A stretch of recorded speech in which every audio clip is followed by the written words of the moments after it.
All right. So let's get into this, shall we? So I'm gonna tell you up front. It looks like Mr. Tariq Nasheed is an avid listener. Hello, Tariq. How are you, sir? It looks like you've gone through all of my other videos and now you have a large amount of talking points in your mouth. But I see what type of person you are, Tariq. You're the type of person that when something gets on your nerves, you start all sorts of Freudian slips with the same information that's bothering you, right?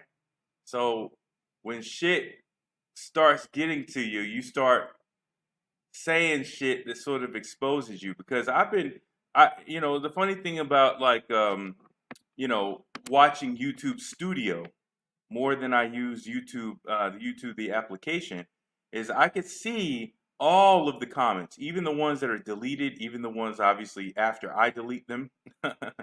um, I can still see all of the comments, and there's a whole bunch of narratives. Like there was a narrative that somebody said where they were like, "Well, there's two grocery stores and there's a bank right next to within a block of the lot, right?" And in this little thing, I've already previewed this, people. I already previewed this. In this, he conveniently brings that up. So either that's you commenting from a backup account, or you've been reading the comment section heavy to the point where you're trying to get talking points from people, right? I've been seeing those types of agent narratives in the comment section to the video, to the parody video, and I've been deleting them bitches. I've been deleting those bitches.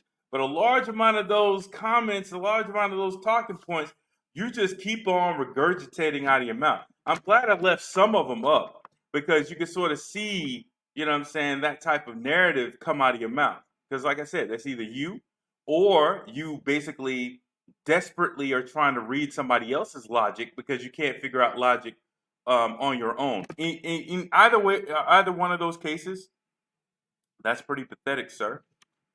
But yeah, I thought about that too. That shit too, the Haiti thing. But yeah. So let's go ahead and get into this because this is like I said, this is Tariq on some Ike Turner shit. This is y'all y'all think he's not gonna get to the point of validating FBA based off of who actually donated, right? If you think that he's not gonna get to the point of validating FBA based off of those who donated and maybe like doing a Patreon page, you know what I'm saying, just simply for you know what I'm saying, serious content for the 4,000 backers or 5,000 backers. He's going to do content over there because he knows that those are the fools who will actually give him money at some point in time, right? So why he's gonna? I swear to you, he's gonna get to a point where he's like, why am I giving money to these people when I can just give money to the people who I know are gonna basically give me money? Oh, why should I give content to these people if I can give content to people who I know are gonna give me money?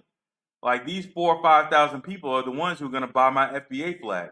These 4 or 5 thousand people are the ones who are gonna buy my Ogun juice. These 4 to 5 thousand people are gonna be the ones who actually give me money for my donation campaigns.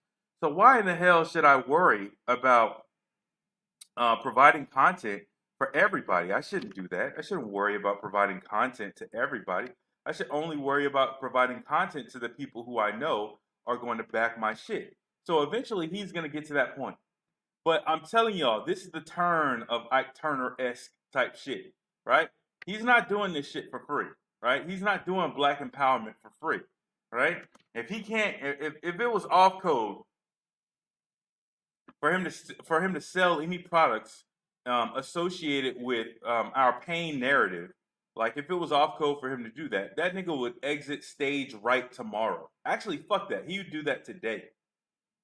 He'd distance himself from this quote unquote movement and make sure he books himself in with an executive at a TV station somewhere or an entertainment studio somewhere to see whether or not that TV deal is still accurate. All right. So let's just jump into this and go where this ultimately is going to lead us. And I will be skipping. I ain't got time. I ain't got time. All right, we're just giving a second to Nah, we ain't giving it a second, nigga. Kenya the No. Hurry up. here. What's up, lovely event planning? How are you?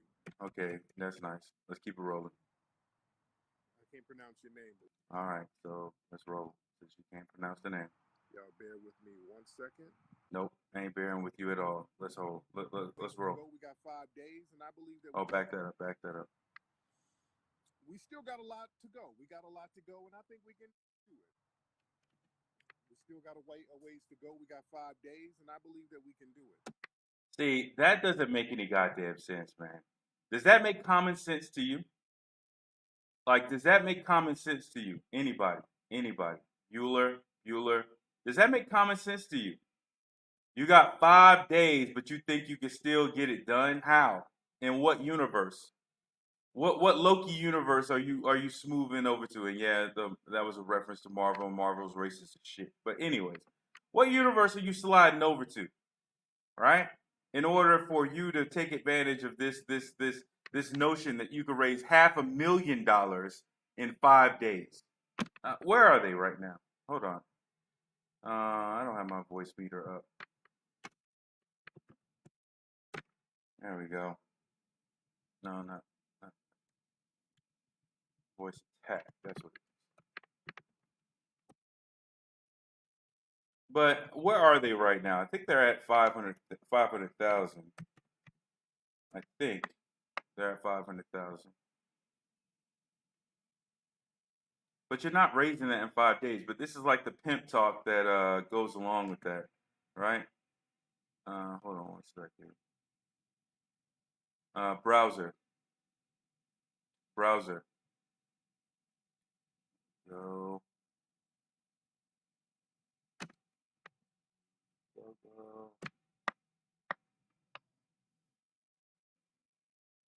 Okay, so they just crested $500,000 today. And you talk about 5 days. It took you 25 days to get to 5,500. I mean, excuse me, 505,000 dollars. It took you 25 days to get to that point, but you think in 5 days you could get to a million. Nah, this is just wishful thinking. That's all this is. Hold on 1 second. That's all that is. It's wishful thinking. But let's go back here. Let's. God damn, now the bugs gonna start coming out. So it was a local news channel They saying smell about the shit. That's the reason why they out there. possibly this weekend about the museum. So hopefully that will give it a boost. I hate that now the media outlets are reaching out to me when we got 5 days left. Now, does that sit right with you? And first of all, number one, don't try to be like, well, they finally reaching out to me. There's so many things to break down. I'm sorry. I'm gonna try to make this quick. There's just so much manipulation spewing out of his lips. Number one, the reason why those media outlets are reaching out to you now is because you just got back from your around the world vacation. Uh, your circumnavigation of the planet. They just got finished. You just got finished with that, and you're back stateside, so that's the reason why. That's number one. Number two, you read the comments from that person. I forgot her name, or from the comment section, who was saying that you should have done more radio and TV campaigning. Again, I disagree with her position, but I can't disagree with her critique. If you were genuine, you would have never went on this vacation during the fundraising. It's just a bad look, and it's a waste of time, and you're not allowed to campaign as much as you should. But you were so arrogant in believing that you were going to get the money. That's the reason why you decided that fuck it, I'm going to go ahead and go anyway. Um, and not only that, but then number three, the other point is this is a system of white supremacy and institutional racism. Why are white media outlets who are part of that infrastructure of white supremacy reaching out to you to promote your hidden history museum? Isn't that an invalidation of whether or not you truly are doing something for the community when that happens? Doesn't that say that you're probably on some fuck shit? Doesn't that say a lot about the situation when white media companies are reaching out to you, right?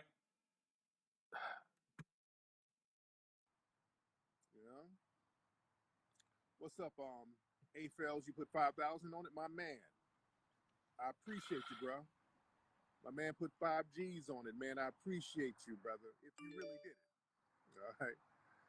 A Fells.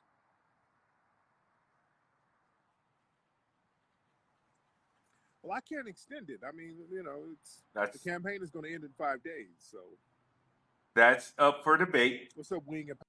There's a person who I believe a lot more than you who says that she has emailed Indiegogo and spoken to an employee by the name of Oscar, and that person has provided her with with information that says that you can extend it up to 60 days. So it's just that you don't want to.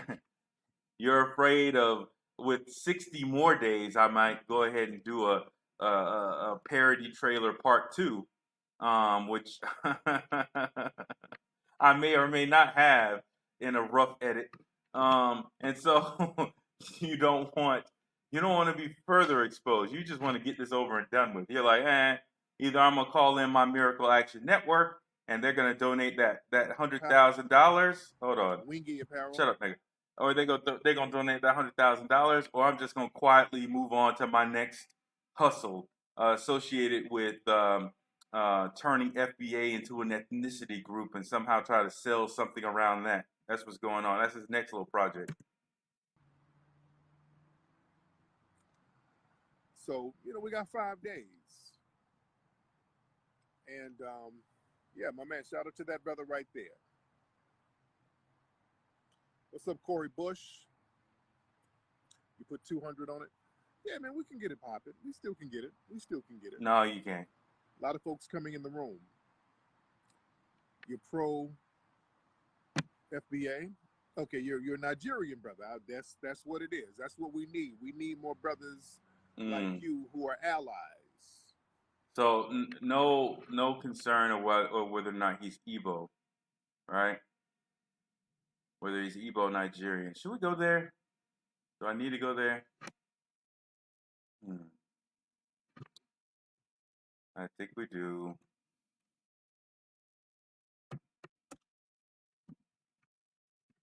There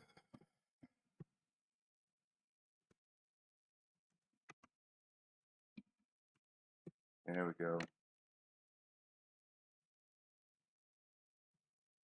See, this is a very good article talking about the slave trade in Nigeria and how many people, what's the other tribe's name? It escapes me right now. It's here. But basically, a large amount of Igbo people sold another ethnicity group within their society into slavery. The Igbo people were the slave traders, and they sold off. What is the other name of the other group?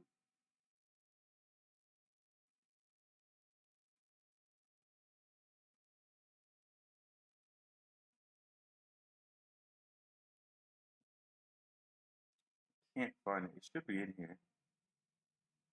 You know how you have information on your tongue or on your mind, and it just doesn't come to you when you need it. That's what's going on right here. Uh,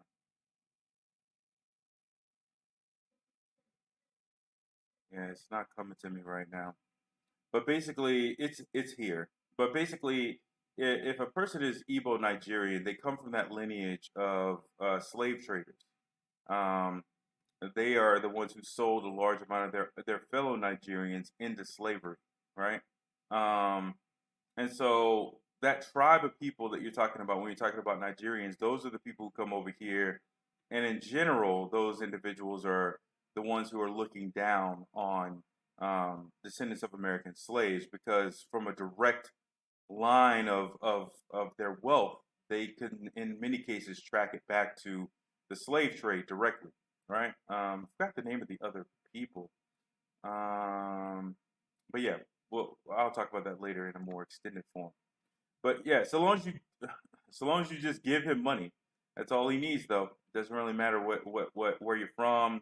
You know what I'm saying? That you're possibly a slave trader from Nigeria, or at least from a lineage of slave traders. Nothing matters as long as you gave him money, then you're automatically good. We need more brothers like you who are allies. All right? Some other people send requests. What's up, the real Miss Case? How are you? The fundraising has been going on for it's a month, so we're at the 25th day. So it's been 25 days, family. We got $500,000 in 25 days, which is amazing within itself. Yeah, it is That's amazing. an amazing feat within itself. You know why it's amazing? You know why it's amazing? Because in order for you to get the same amount of money or the same percentage of wealth from white people, you would have had to ask them for almost 3 million. So because we have 6.66 times less wealth, well, our money would cost us 6.66 times more to provide $50 as opposed to a white person giving $50 of their money. And so in order to get the same amount of money from white America as what he's gotten as a percentage of our wealth from black America, he would have had to raise $3 million from white people in order to get the same percentage of wealth, in order for them to have the same impact. That's why it's a big feat. Okay, let's be very clear. And we have to understand how important a museum is for this area. Team up with Van Jones. Ain't bullshit. It ain't important for that fucking community. Yeah, I saw that thing with Jesse Wu disrespected Whitney Houston. I saw that. Did y'all see that? Who Jesse cares? Wu was on Wild. I don't care about no topical shit. Let's go. We're still waiting on you, Nick. No topical shit. Stuff about foundational Black Americans. She said she's done a lot of little slick ass shit. Move the fuck out of the way, nigga. Let's roll. Show respect to our foundational Black American icons. Fuck all that. He's over here with that. They try to create gender wars over here with us. Okay, interesting topic. Y'all if you're non-FBA, y'all kind of pump your brakes on the bullshit because y'all don't let nobody say anything greasy about. Okay, this is a tweet in long form, right? So this is a tweet that he did, a response to somebody. See,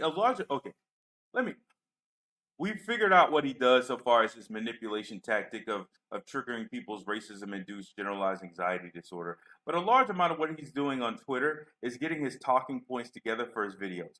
So if you really want to find a shortened version of what he's going to talk about in his videos, just go to his Twitter. Just go to his Twitter page. See what sort of Twitter beef he's talked about in the last 12 to 24 hours, and that's the type of shit he's going to bring up in long form on his videos. But this is just a tweet, and somehow he's extending it into a comment. I'm skipping it. It's about people from your culture. Who cares? Him make jokes about the damn hate. Who cares? Jokes about that. We don't make jokes about that because that's not nothing that's really funny to us. All right, get to the point. I understand. Tether, especially from don't drape yourself in defending Haiti in any way, shape, fashion, or form in order to get away from your criticisms. And with regards to this museum, let's get to the point. In the Caribbean, she does that little shit. When she made that little slick comment. Get to the point, nigga. Haitian. Look, I've been over to Haiti. I did a movie about Haitian history. Yeah, then take your ass. How about this, Tariq? If you've gotten so much money out of the Haitian culture, then they had an earthquake today. Fly your ass to Haiti today and start putting on a schmuck and start handing out some food. You've gotten a large amount of money from Haiti. You've gotten a large amount of money from Haitian culture. So they just had an earthquake. Hop your ass, just like you hopped your ass on a plane to take your ass to Dubai, just like you hopped your ass on a plane to take your ass to the Maldives, just like you hopped your ass and hopped on a plane to go to Turkey. Hop your ass on a plane today to go to Haiti to help out. Since you got so much money, you didn't get no money from Turkey. You didn't get no money from the Maldives. You didn't get no money from Dubai. But you spent a grip, I would assume, in going to all three of those places. Take the equivalent amount of money that you spent in food and hotels and flights and cars and gifts and everything else. Take the equivalent amount of money, take that shit to Haiti as a donation, first of all, and then donate the equivalent amount of time. However much time you spend on those stupid vacations, take the same amount with you and your family. With you and your family. Take you and your family down there, and all y'all volunteer to help out with the people of Haiti. You gonna do that? No? Okay, then shut the fuck up about Haiti. I did the preeminent movie about Haitian history called 1804. That movie is Get the fuck out of here. You see what he's doing, right? He's taking topical news about Haiti, tragic news. He's basically standing on top of the graves of the people who died today and are gonna die in the afternoon. Like there's somebody in the hospital right now who's in critical condition who's gonna pass away this afternoon from this earthquake, and he's using it as a means of promoting his video on Haiti. Oh, y'all didn't catch that. Y'all don't realize that that's what he's doing. He's promoting his video, 1804 or whatever it is. He's promoting that video so you can go buy that. Right? Again, your retail therapy, turning that into like, oh, okay, well, I could be a consumer, right? My consumerism is a protest, right? I'm helping Haiti by buying 1804. Oh, he's slick. is my film 1804. This nigga is obvious. That's a very inspiring history. This is easy. At this point, this is easy. At Dr. King, I know Rihanna had something on her page with Dr. King with gold fronts or something like that. Who cares? Who cares? Museum. Oh, back up. What about the museum? You dig? And even with us getting the museum going, you ain't getting the museum. Folks who are non-FBA talking down. But again, so long as they cut a check, you ain't worried about why they're cutting the check though. All of a sudden they're good, they're cool. They could be some racist pieces of shit. You know what I'm saying? Seeing the long con of the museum, but so long as they donate money, who cares, right? On the museum, because we're trying to lift up our icons. See, icons. So you want to celebrate celebrities, as if that tokenism of celebrating celebrities is not our reparations there, Tariq. Yeah. What's up, S? Fuck all the what's ups. Let's get to the point. Oh, that's what I was gonna say. I'm sorry. I'm gonna be cutting in like a motherfucker because I ain't got time. I told you. So that's what I was gonna say. So his modus operandi with the up and down thing of manipulating your emotions with generalized anxiety disorder. That's number one. Number two is getting his talking points together with his Twitter beefs, right? For his videos. That's number two. And number three, it seems like now he's really focused on trying to have like people in the comment section, especially on Instagram, come on, so that way he could have like these lowbrow arguments with white supremacists and trolls. And so he even had somebody's ass on the last one. I can't believe that was allowed to be showed on Twitter. And D Tubman, you know what I'm saying, the person who's posted this, was able to post that on YouTube with no problem as well. No, I don't know if it was age restricted because of that, but you know how that goes. He's blue check Twitter and monetize YouTube, so they're typically not going to do anything about that type of content being placed on their janky co-publishing platform. And a good shout out and a fuck you to YouTube. I forgot about that in the intro. But that's his modus operandi of getting people on to try to argue and discuss with them and try to use them as low-hanging fruit. And I think he hopes that one day I will be in the comment section in order to go back and forth with him. That won't happen, sir. I don't need to. You're not even at that level.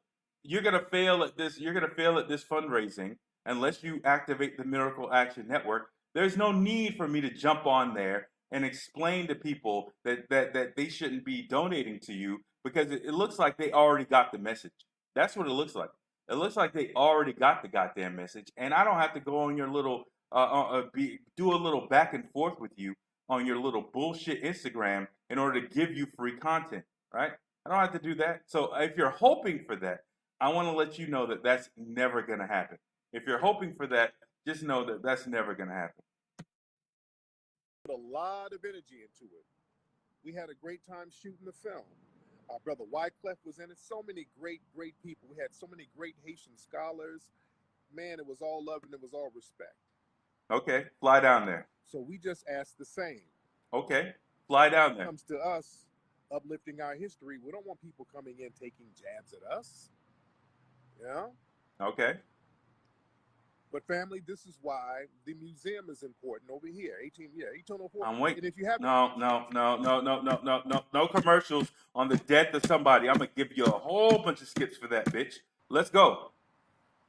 but you got all the movies except Buck Breaking. You got to get No, fuck out of here with the see. You see this big ass long ass commercial?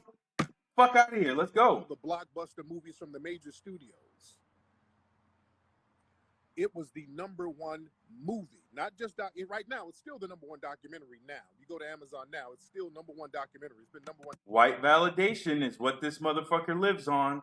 White valid. If he's not getting white validation, boy, there's a problem.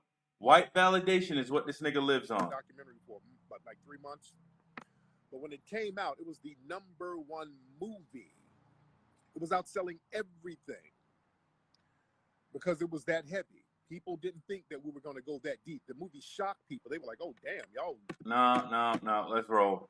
And let's talk about the buck breaking movie, right? Let's analyze that for a second, right? All he's doing is giving slight legitimacy to LGBTQ community people. That's all he's really doing. Like, I was on TBA's show earlier than that, and I was calling him out like in January-ish. You know what I'm saying? February-ish, right? And TBA's responsible. Oh, you must be gay. Blah blah blah blah blah. All saying all this homophobic shit, nigga. I get pussy. Okay, I don't have to brag, but I get pussy. Anyways, but you saying that type of shit is what allows people to be able to cast FBA and everybody else, or people who claim to be FBA and the things that you say over there. It allows you to be strung up as homophobic. You're validating those phrases, right? You're validating those phrases, right? So at the end of the day, like, how do I say this? How do I say this? Bad faith advocacy is a problem, right? You don't have to necessarily call anybody a name or shame somebody because a large amount of these people who are homosexual, let me be real. Let's just be real. They were molested and abused as children, and that's the reason why they are homosexual. They were molested and abused as children. That's why.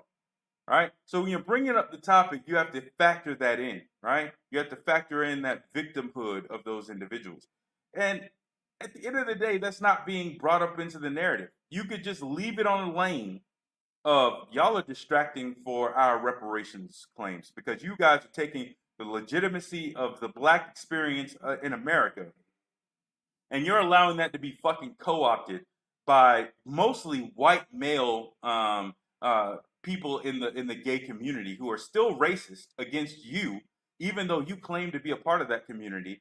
You're basically being used as a vehicle to allow that narrative to be used for them and their empowerment, right? And you're disenfranchising not just yourself but everybody else in your family just because you wanted an escape hatch to racism or you wanted an escape hatch to your race. You don't want to be considered a black man. You wanted to be considered a gay man, right? You can easily, without name calling, functionally call out the bullshit that's going on with the gay agenda, LGBTQ agenda, whatever. You could easily bluntly call it out, right? You could easily, without calling anybody's name, without feeding into their narratives, right? There's a whole bunch of narratives that you can go into the Jewish community as well. But why? Why go down that road? You don't have to. Most of those individuals are white. You can handle them as they interconnect into white supremacy and institutional racism, right? If they apply, they are racially white. If they are doing those types of things, you don't necessarily have to call out that community either. You could just call out white supremacy and institutional racism. And if those individuals in the Jewish community actually, in their personal or private or business life, actually subscribe or ascribe to those types of actions, then you're indicting them on that level. You don't have to bring up that, right? So a large amount of what he's doing is basically setting up black people as, okay, so they have Asian communities as like, oh, well, there's a hate agenda against the Asian community by black people, which we know is bullshit. Right? There's so many Chinese restaurants and so many Chinese owned businesses in black communities. Like if it was shown on a map, it would basically be akin to an infestation of individuals within that community. They own so much of our, and we patronize their businesses to a high level, right? To a high level, as well as their entertainment product. It's not a situation where black people, in any way, shape, fashion, or form, are on a systemic level hating or discriminating against Asian people. If anything, they appropriate our culture in breakdancing and everything else. They appropriate hip hop culture to a high degree, right? To an extremely high degree. Um, so that's not true. But what Tariq Nasheed is doing, in the way it's nuanced in the way he's calling out the gay community. He's basically setting us up for the legitimate claim that, oh well, to be a person who's advocating black empowerment, you naturally have to do it in a way that is discriminatory against what you call it, against gay people, right? That's what he's doing, and all the little jokes of bussy this and bussy that, right? Which I have to be honest, that shit was funny when I first heard it. It was funny as hell. I have to be honest, it was funny. But at the same time, in thinking about it long term and definitely rethinking it even right now, a large amount of that shit is kind of inappropriate. It's kind of inappropriate. And politically, that's the other thing. When you have a movement that's devoid of any political agenda, you can do shit that undermines you if you were trying to do something politically because there's no consequences. He's not pushing for reparations. He's not pushing for a political national agenda. He's just pushing for his own museum amongst his own followers. So he gets to make whatever joke or whatever crack or crack whatever joke he wants to crack because he has no consequences politically for the shit that comes out of his mouth, right? And therefore he has no responsibility to be strategic in his political speech, right? Because he could just say, "Well, I'm just speaking for myself." Right? I'm not speaking on behalf of a group or on behalf of an organization. I'm just talking about talking for myself, right? You get that game? So calling out the gay agenda, right, as it interlocks with white supremacy is needed. But do we need it to be coming from a reckless person like Tariq Nasheed is the question, right? So I want to unpack that fully. And do we need it coming from a reckless person like Tariq Nasheed in the way it's coming out of his mouth? That's the other question, right? My answer is probably, obviously, no. So this movie broke the agenda down, and it broke down the whole history of Moving on. modern history. That's why these white supremacists are so mad now. They're so mad at the movie Buck Breaking because Moving on. Another commercial. Moving on. successful as this one is, we're definitely going to do a Buck Breaking 2. And with Buck Told Breaking you. 2, Moving on. these black kids and they buck break It's 14 minutes of commercials. them. Again, now he's going to talk about the adoption situation and about how that buck breaks, or not buck breaks. He's using that term buck breaks because it co-brands his other shit. No, what he should be talking about is childhood molestation of those people in the adoption network in America, right? Go specifically down to it, right? But he's trying to use a blanket term like buck broken as a way of co-branding anything that he talks about associated with that topic with the products he's trying to sell. You catch that? Are you catching that? Like you should be up on game at this point. You first of all, you should be up on the fact that he considers all of this shit to be a game. That's number one. Number two is you should be able to reflect and see the types of games being played. Within the foster care system. We Oh, foster care, not that. Buck Breaking 1, but we're going to go deep with Buck Breaking 2. So you're going to stand on the backs of kids and talk about their struggle without having a political agenda to do shit about it. Man, Let's go. breaking, dude. Netflix has so many agenda shows. Listen, here's the deal. Netflix is a tool of white supremacy, right?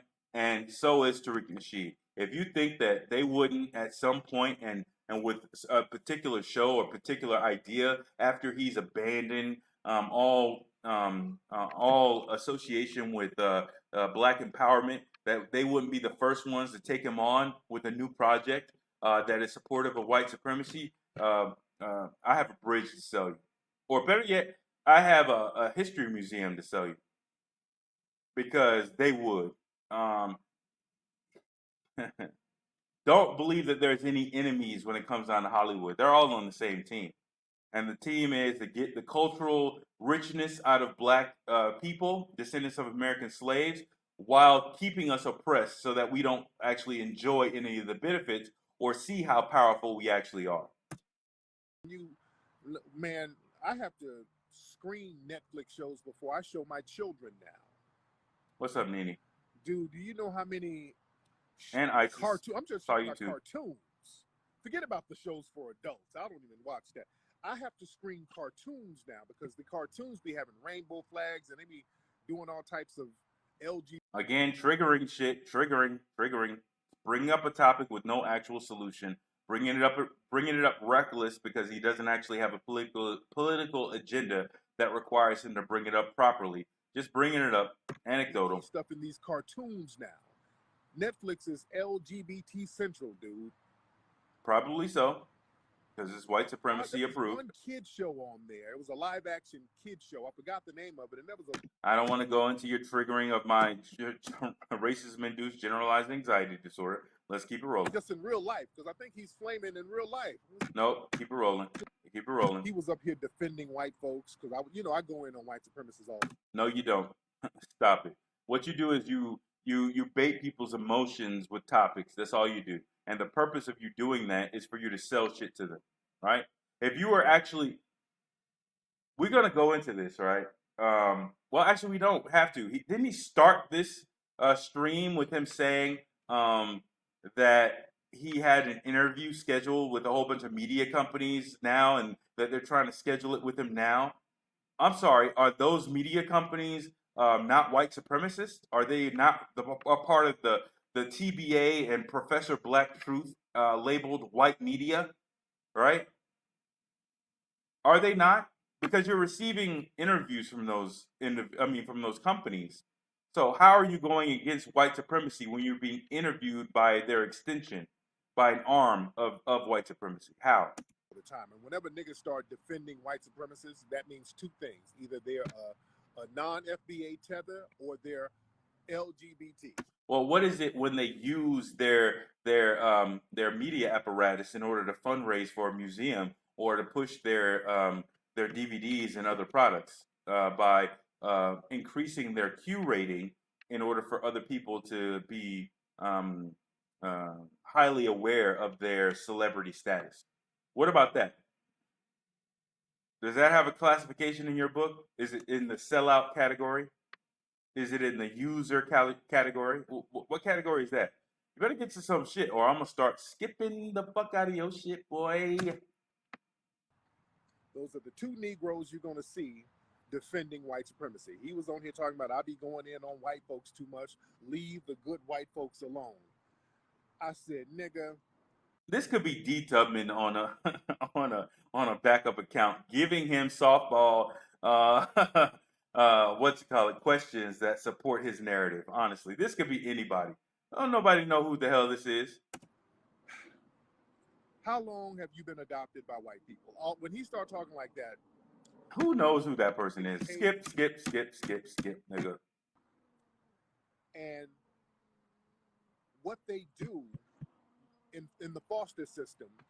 Nope, we're not doing the co-branding for Buck Breaking 2. Not about to bring a heterosexual black boy. Nope, we're not triggering generalized anxiety disorder, nor are we selling your Buck Breaking 2 shit on pre-sale with you bringing up the topic without actually giving a fuck. You're sitting in the back of your $2 million mansion that you was bragging about with probably a Bentley convertible in the garage, and you're trying to talk about broke people, the hood rats on Section 8. Those Section 8 hood rat mothers are the ones whose children are going into foster care and into adoption and being broken, right? Those same women that you are bragging about and talking shit about those are the same women whose children are in that system that you don't give a fuck about. So let's move on, sir. Let's move on. Sure, they're buck broken within the foster. No, nigga. You better, if Michael Orr, y'all go look at The Blind Side again. Take a real good look at that. Nobody cares about the media shit. I'm sorry. Entertainment. Y'all see, I ain't got time today for this bullshit. I've already gone. I covered this dude in a 3-hour and 30-minute video, and I broke him down on every single bullshit that comment. I actually was so sleepy, I missed maybe 2 or 3. Right? I missed maybe 2 or 3, but I caught the rest of it. I ain't got time for this shit today. This ain't no repeat. Fuck out of here. Blind Side. Fuck out of here with the entertainment shit. That little suspected white supremacist ass woman. Look, just because these people adopt black kids, that don't mean that they're not white supremacists. That's a slick ass woman. True statement, but you don't give a fuck about them either. You ain't doing shit for black kids. Move on, nigga. Which was basically a hustle. Oh, you talking about a hustle? You know, they're trying to get him and, you know, make money off him playing football. You know, where they get niggas and treat them like pets. And even the movie The Blind Side, look at how he was acting. You see how that comes out? The last thing is, you know, I've said that in my last video, pets and stuff like that. These are the Freudian slips of this nigga. Ace. Let's roll. Keep it rolling. You understand? He was a neutered eunuch in that movie. Keep it rolling. You know? Okay, hold on. We got some white supremacists in here. Hold on. See? What's up, Zay? Told you. Now the next part of his content is just bringing on random straw men white supremacists who are trolling in the comments in order for him to be highlighted. He's so desperate to up his rep that in order for him to up his rep, he has to have these random people on that he should be ignoring. He should be more focused on what he's talking about and black empowerment. But he's so desperate to up his legitimacy that he has to bring these straw man people on to argue. Zay from the Lou. Come on in here, white supremacists. Y'all come on in and look at him. Introduce Desperate. yourself. Desperate. Come on, Zay from the Lou. Hop in here, white supremacists. I swear, if he saw none of your business in the comment section, he would piss himself. Asexual means you don't really have a sexuality. Turn the lights on, man. Don't be in here in the dark. What's up, man? Oh, I ain't no white supremacist, man. I just saw your tweet, and I just wanted to type that. You know how he automatically, subconsciously just said, "What's up, fam?" That shows you that, first of all, when he's saying fam and family, he doesn't really mean it. It's just an autonomic response, right? But it's very disingenuous. But he doesn't care. He doesn't care about what it's all entertainment. This is all entertainment, and this is all sales. Oh, okay. Look, turn the light on, dude. Why you in the dark, man? Are you getting your pussy worn out? Why you in the dark? Turn the light on, bro. See what I'm talking about? These little jokes are there. You might think that they're funny, but all they do is legitimize or delegitimize any sort of political statement he says. Right now, if he were to talk about reparations, he paints the reparations with a shit-covered brush, right? A shit-dipped brush. If he ever talks about reparations, if it ever comes out of his mouth now, or if he ever talks about a policy position, every single thing that he says or has said in the past will now be painted over reparations.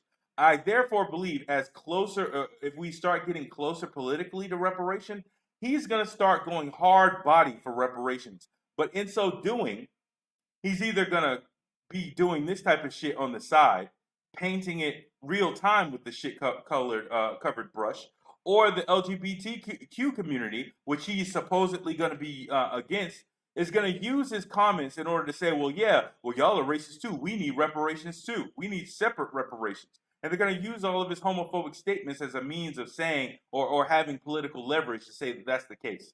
And the wider the FBA audience is, quote unquote, the wider the FBA community or audience is, the more political legitimacy is going to be that, oh, well, he's been out here spewing hate to thousands of people. You know what I'm saying? That's why we need reparations too, right? He's actually helping that community. He's about to be the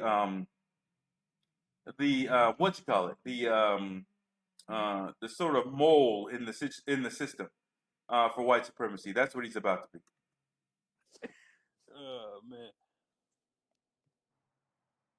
All right, this hoe ass nigga sitting up here in the dark like he's in a prison with another nigga. All right, and So he was that's a telling me joke. like he had a list. I'm not no white supremacist, nigga. You had a list. You see all this? You see all this? I just said it. I just said it. Now this part I didn't see. I skipped over this part, and I was like at maybe one. I started this at like 30 minutes, 35 minutes. But you see all this? He ran to get this person on here. Oh my God, yeah. This is a white supremacist. Yeah, come on. And now he's saying this type of shit, right? Does that help you? Do you want the same motherfucker who has sound bites like this, talking about reparations, talking about a political movement, talking about, and if he can't talk about any politics or any policy changes, then that means he's not planning on doing shit for you. Because he's not going to help you out politically. He's not going to sell that house behind him, liquidate it, and provide you a check. He ain't doing that. He ain't doing that. He's not going to tell all the backers of Hidden Colors that I'm going to go ahead and send you guys a check in proportion to your initial donation. He's not going to do that. So if he's not speaking policy, then that means necessarily he's not actually doing anything for you. And if he's not necessarily doing anything for you, what is this? Y'all just listening to a jokester? Is that what's going on? That lisp is very suspect. I ain't no white supremacist. I just tweeted that. See? All right, Wait, back up. A lisp and you in the dark. Back up. Hold on. And I heard some. Once again, up and down. We have a twing of your generalized anxiety disorder, your racism-induced generalized anxiety disorder. We have a touch of that, right? Then we have back to the jokes, right? Again, up and down. That's what he does. Moisture in the background. So, brother, you might not need to be on the internet around about this time of day. Yeah. You got all that. A better question is, why did you even put him on the platform? Why did you even seek him out? Why did you allow him to share? You don't know what he was going to show when he turned on the camera, considering what the other person showed. But you need that shock jock content, right, in order to make yourself look like a fighter of that type of stupid shit, right? You need somebody so low in order to be able to push you up higher, right? Because you know that you're low, so you need somebody even lower than you to push yourself up higher. Better. Activity going on in your crib, bitch ass. This is the problem. We got some strange little old niggas out here. Told you. This nigga is predictable. Why y'all need to watch buck breaking? See, told you. What I say? What I say? Up down, right? Oh, I'm gonna bring up a topic that's gonna trigger your racism-induced generalized anxiety disorder. I'm gonna bring up a topic about a police brutality. I'm gonna bring up a topic about injustice about white people. I'm gonna bring up a topic that I'm skating away from race baiting because these topics are real, right? I don't want to use the term race baiting because it delegitimizes what he's bringing up. Those are legitimate topics, and they are fodder for political action, right? So, but what he's doing is more of a specific targeted, nor do I want to hide the psychological manipulation that he's doing behind a generic term. What he's doing is he's triggering a racism-induced generalized anxiety disorder. The anxiety you have about the anticipation of this type of almost archetypical racism that occurs in America. Like, we have an archetype. We have certain things that all descendants of American slaves share so far as our experience in America. What he does is he plucks that string, right, on the low side and says, hey, you know, you're scared about that, right? Then he plucks some other string of jokes, right, and tries to bring in a joke, right? And then once he gets to the middle, once he takes you down and bring you back up, then he tries to sell you some shit. And that's exactly what the fuck he's doing right there. So he needed, remember, now link those two things together. He needed that guy, that troll, that suspected homosexual to call into his show. Because when he was saying, hey, come on, show yourself on camera, blah, blah, blah, blah, blah, He wasn't thinking about whether or not this person was or was not gay. He was thinking of, oh, this would be great for me to be able to plug buck breaking. Now you see the game. Back it up. This is the problem. We got some strange little old niggas out here. This is why y'all need to watch buck breaking. We talk about stuff like that. These niggas done ate all this soy. They drinking soy milk. They moist. See? You know?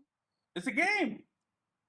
This nigga is all about, he's low-key flexing on you niggas right now. He is low-key flexing on you niggas right now. I wouldn't be surprised if that nigga, if that gate is literally inches away from his fucking nose, right? He went to the absolute end of his goddamn property in order to be able to try to show you how big his backyard is, considering the real estate prices in California, right? I wouldn't be surprised if literally he's talking to his gate, right? As he's doing this little stream. I wouldn't. That would actually be par for the course.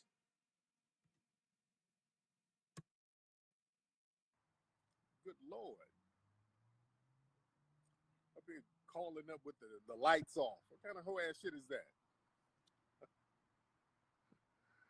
They don't know how to talk to a man. God damn.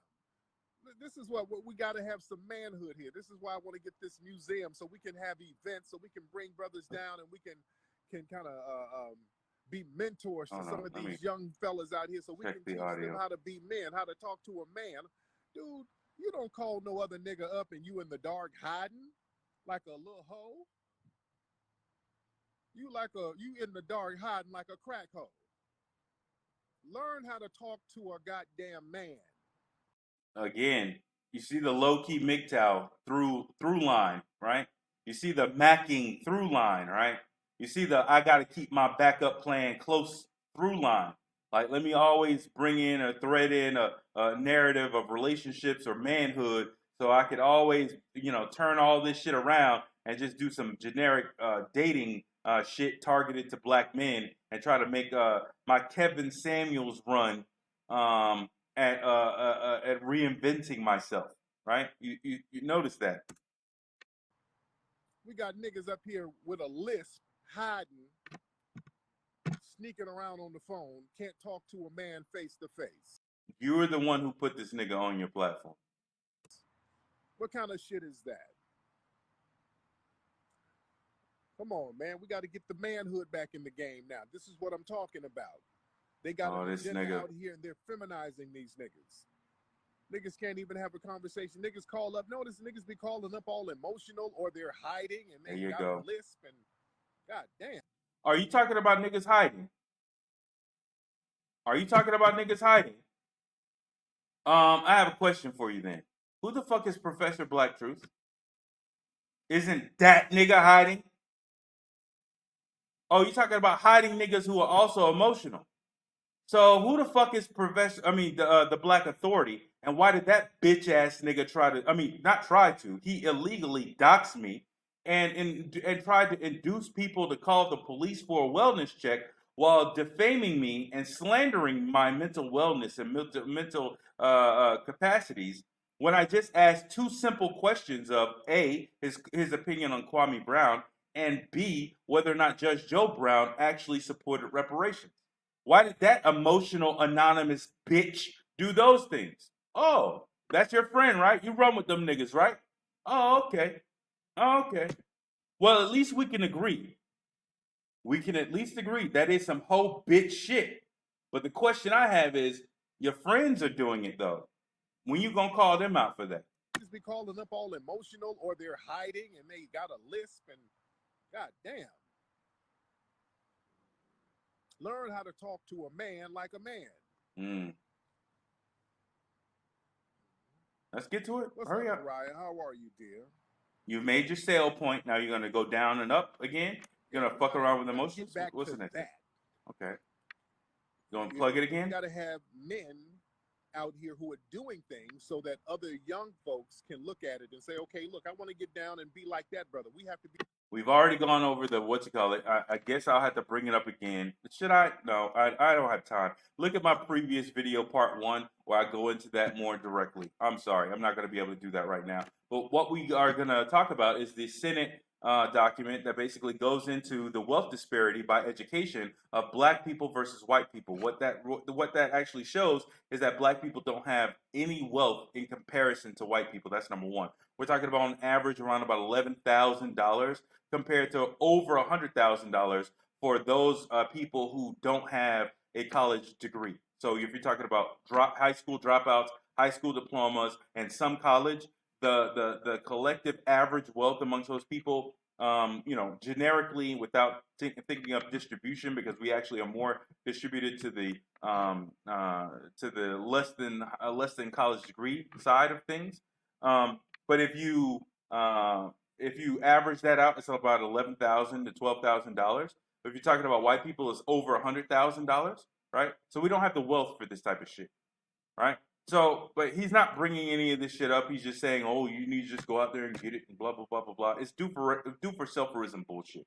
I'm sorry, this is gonna have to be rapid. If you want to see the long form where I went into every single thing he said, look at the last video. Look at part 1. You dig? But we got to have men out here who are doing things so that other young folks can look at it and say, okay, look, I want to get down and be like that brother. We have to be. Again, this assumes that those men have the wealth necessary in order to be able to do things other than just survive on a basic level, right? That they're not getting paid $20,000-$30,000 and trying to pay a $700 a month rent payment in addition to the rest of their bills, right? They actually have wealth in order to quote unquote do something for other people to observe. But this isn't being talked about. Examples. Again, that's one of the reasons why we want to get the museum. We want to be examples of black men building something. Yeah, but what you're actually an example of is a black man asking other broke black people who don't have a $2 million house, you know what? I'm sorry. We're gonna have to do it. Y'all already know what I'm gonna have to do. Let me go here. We need to have that video queued up. Sorry guys, you guys are gonna see. Hold on, let me black this out because let me just do this real quick. Let me do this real quick. Let me go ahead and pull up that other video. All right. Let me go ahead and pull up that other video and go from there, because this nigga just keeps on talking about wealth, and I don't want to go down the whole thing of pulling up the Senate document that I had before. I don't want to do that, because that is just, every single time I start to see that document at this point, because I've seen it so often, it's just a repeat to me that, like, it triggers it triggers my racism-induced generalized anxiety disorder, right? Because it explains to me why the white person that I'm thinking of at my job got promoted. I'm realizing, you know what I'm saying, why that inexperienced person is able to do what they're able to do, right? So where is that link? Sorry, I have too many comments in here.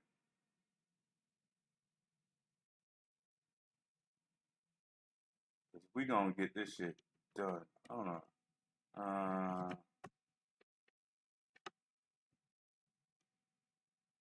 Because this is annoying. I ain't got time for this shit.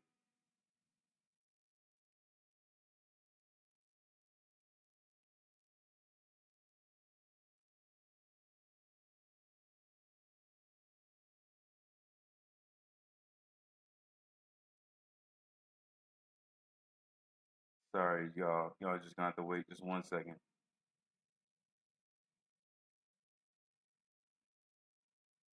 Y'all just gonna have to wait just 1 second.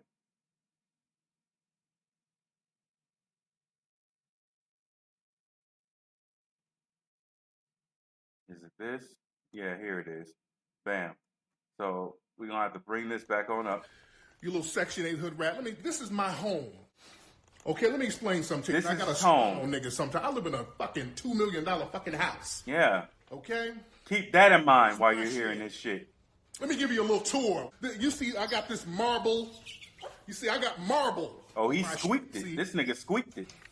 You understand me? I got Corinthian leather on the east wing of my shit. I'm not you, bitch. I'm not sitting on no fucking.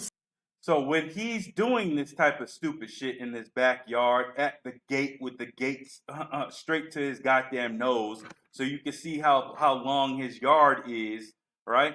Going back to the back part of his house, he's stunting on you niggas. He's stunting on. Oh, I'm just in the backyard. It's a nice day. No, no, he's stunting on you niggas. He's stunting clearly on you niggas. Keep that in your mind. You understand? Shout out to brother Joe Brown. And by the way, I had someone judge Joe Brown. Fuck Judge. If you get reparations, you niggas might buy up too many chicken sandwiches. Joe Brown. Fuck that nigga. Fuck that nigga. Brown's barbecue today. Judge Joe Brown has some barbecue sauce that's good as. See, selling shit. Back to selling shit. Fuck out of here. Them if they show masculinity. And that's funny. Wait. So Judge Joe Brown is selling barbecue sauce after telling black people don't buy chicken sandwiches with your reparations.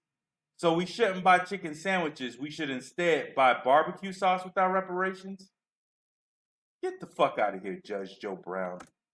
And they reward you when you are feminized. Yeah. Get to a point. I see the Twitch account. Look, these white supremacists are always on Twitch. Conveniently. Whining about buck breaking. Which helps you out when they do that. Haven't debunked a goddamn thing. But their efforts in trying to debunk it actually runs up sales amongst your core customer base, which is black people. When they do that, they're triggering the racism-induced generalized anxiety disorder within your customers in order for them to feel as though their retail therapy coping mechanism can be harnessed as turning consumerism as to a protest of some sort or kind to that racism. So, oh my God, these racists are out here trying to debunk buck breaking. You know what I'll do? I'll go out and buy it. I'll go out and buy this DVD because that's showing those racists. No. They get on Twitch, basically trolling. Get to a point, nigga. Take that L. Trolling means that you are defeated. No. Buck breaking. Ad hominem attacks means that you're defeated. That's what that means. When you have to go to the point of, like, for instance, bitch ass the Black Authority. When you have to go to his level of putting out somebody's phone number for a basic question, when you have to do that type of shit, that's when you've lost. That's when you've lost. Expose their history. And they can't do a goddamn thing about it. They got to take that L. Trolling means that you are defeated. We done broke down their history, and they hate that the white supremacists, they love focusing on everybody else except them. They love analyzing everybody's history except theirs. Mm-hmm. They love sitting up talking about black folks and analyzing us and what the problem is with us and the history of us.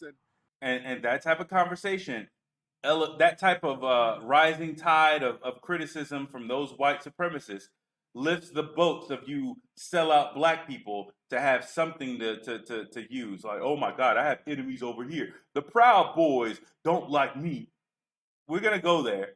England, oh, you don't know. England don't want me in there. So, you know, didn't TBA talk about or Professor Black Truth, one of them little anonymous bastards, didn't they talk about credentializing black bootlicks and tools of white supremacy? Didn't they talk about that? Like putting them through hell so that they have some sort of legitimacy when they come around black people, right? But when you actually analyze their actions are in support of white supremacy, right? Keep that in mind as you hear this, the rest of the part of this. But they don't like nobody analyzing them. When we start talking about how they were living up there in Europe. See, we got deep in buck breaking. See, again, we talked about talking about selling products. The shit they were doing in them caves. The stuff they were doing in Roman culture, which was sodomizing each other, which is true. The stuff they were doing in Greece, sodomizing each other. If you go to Greece now, and I've been to Greece, there's images. Again, aimless ad hominems without a political advocacy that is a part of that. So therefore, you could treat the material recklessly. So that means if anybody else wants to come up with an agenda, for instance, protecting black boys from pedophilia act or something to that effect, or protecting black girls from sexual molestation act or pedophilia, same thing, right? If they want to come out with a bill and they want to use some of the same information that Tariq Nasheed has used in order to be supportive of such legislation, he's now painted that again with the shit brush. You now can't touch the same information that he's touched in order to actually advocate for legislation that would actually be supportive of a black agenda to actually on a state level, a governmental level, put in systems and institutions in place to make adequate prohibitions on the causers of that type of trauma that leads to that type of lifestyle choice. All right.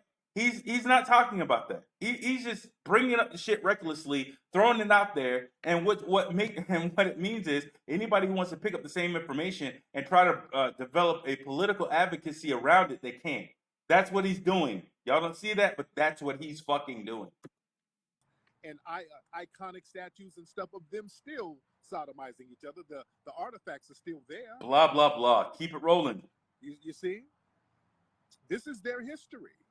Blah blah blah. Keep it rolling. Each other and sexually dominating. Blah blah blah. Keep it rolling. All these people. I don't care what white society and white culture is doing within their societies and cultures. I damn sure double damn don't give a fuck about what they were doing 2,000 years ago in their cultures. I don't care about that. I care about my state of affairs today, right now. That's what I care about. These are facts. Alexander the Great was a known queen.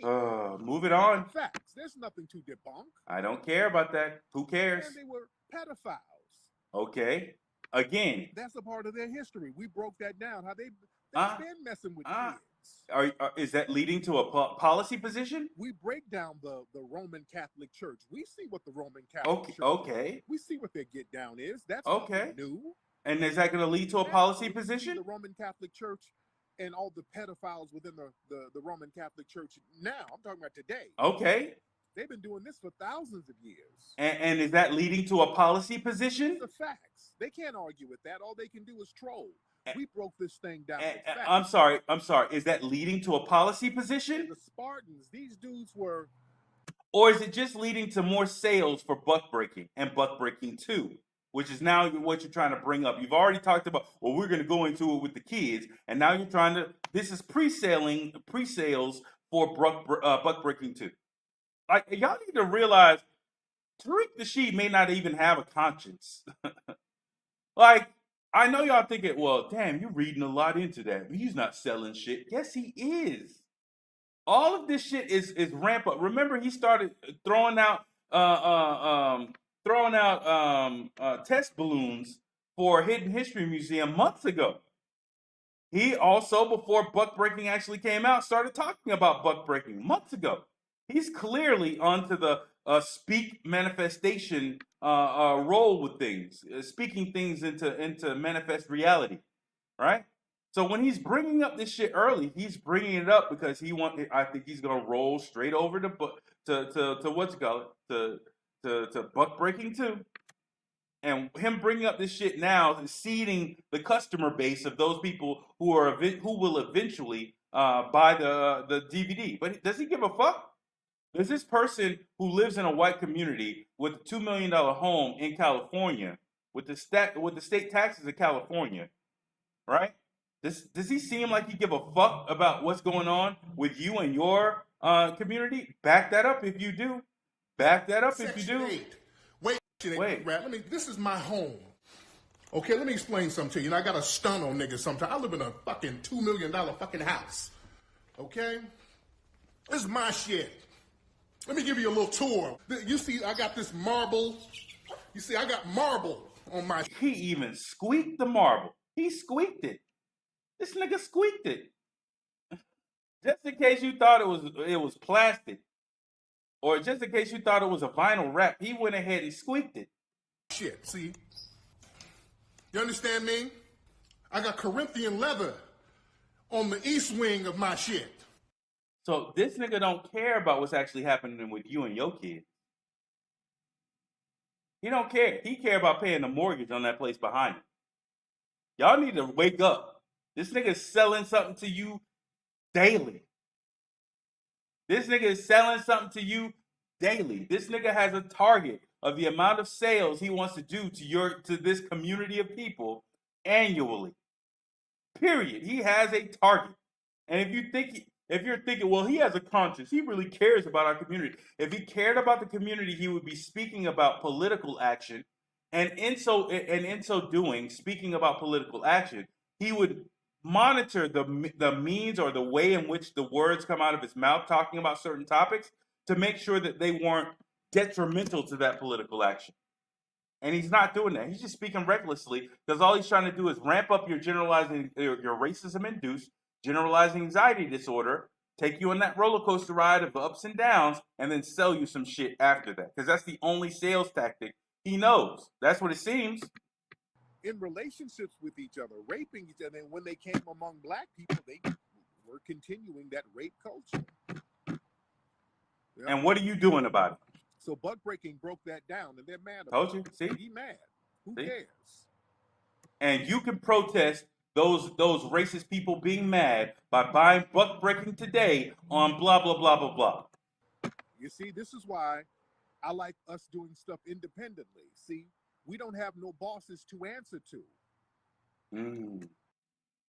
Considering the wealth position of descendants of American slaves who are mostly living paycheck to paycheck, that only applies to you. Most descendants of American slaves have a boss or have a hierarchical structure within their jobs.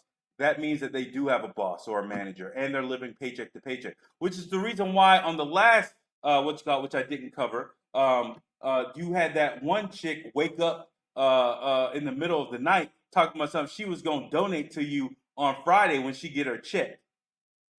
Right? That's the reason why that happened, because she's living paycheck to paycheck. See, this is why it's important to own and control the content. You see, when we fund and own and control the content, they got to take that L. See?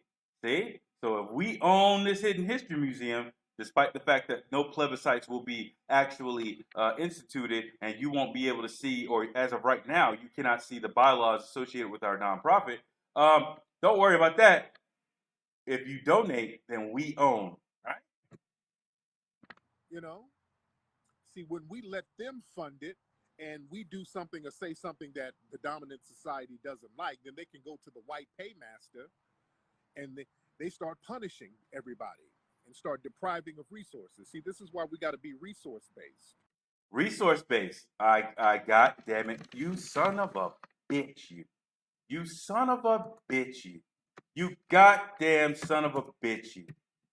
You goddamn son of a bitch. Or JEC. I keep on making the same mistake. We gotta be resource-based. We gotta be resource-based, people. That's all we gotta be. That's all we gotta be. We just gotta be resource-based. My bad. Oh, this is the wrong one. Hold on. Oh, wow. It looks like they took away my easy access to this document now. Oh, wow. They took away. Y'all saw this multiple times. Now I'm going to download the document next time I find it. Oh, wow. Y'all saw this. Now it doesn't show up. Oh, wow. There we go. I'm going to make sure I download it this time. Let me download this. All right. So I can go to my and get it. But we got to be resource-based, people. That's all.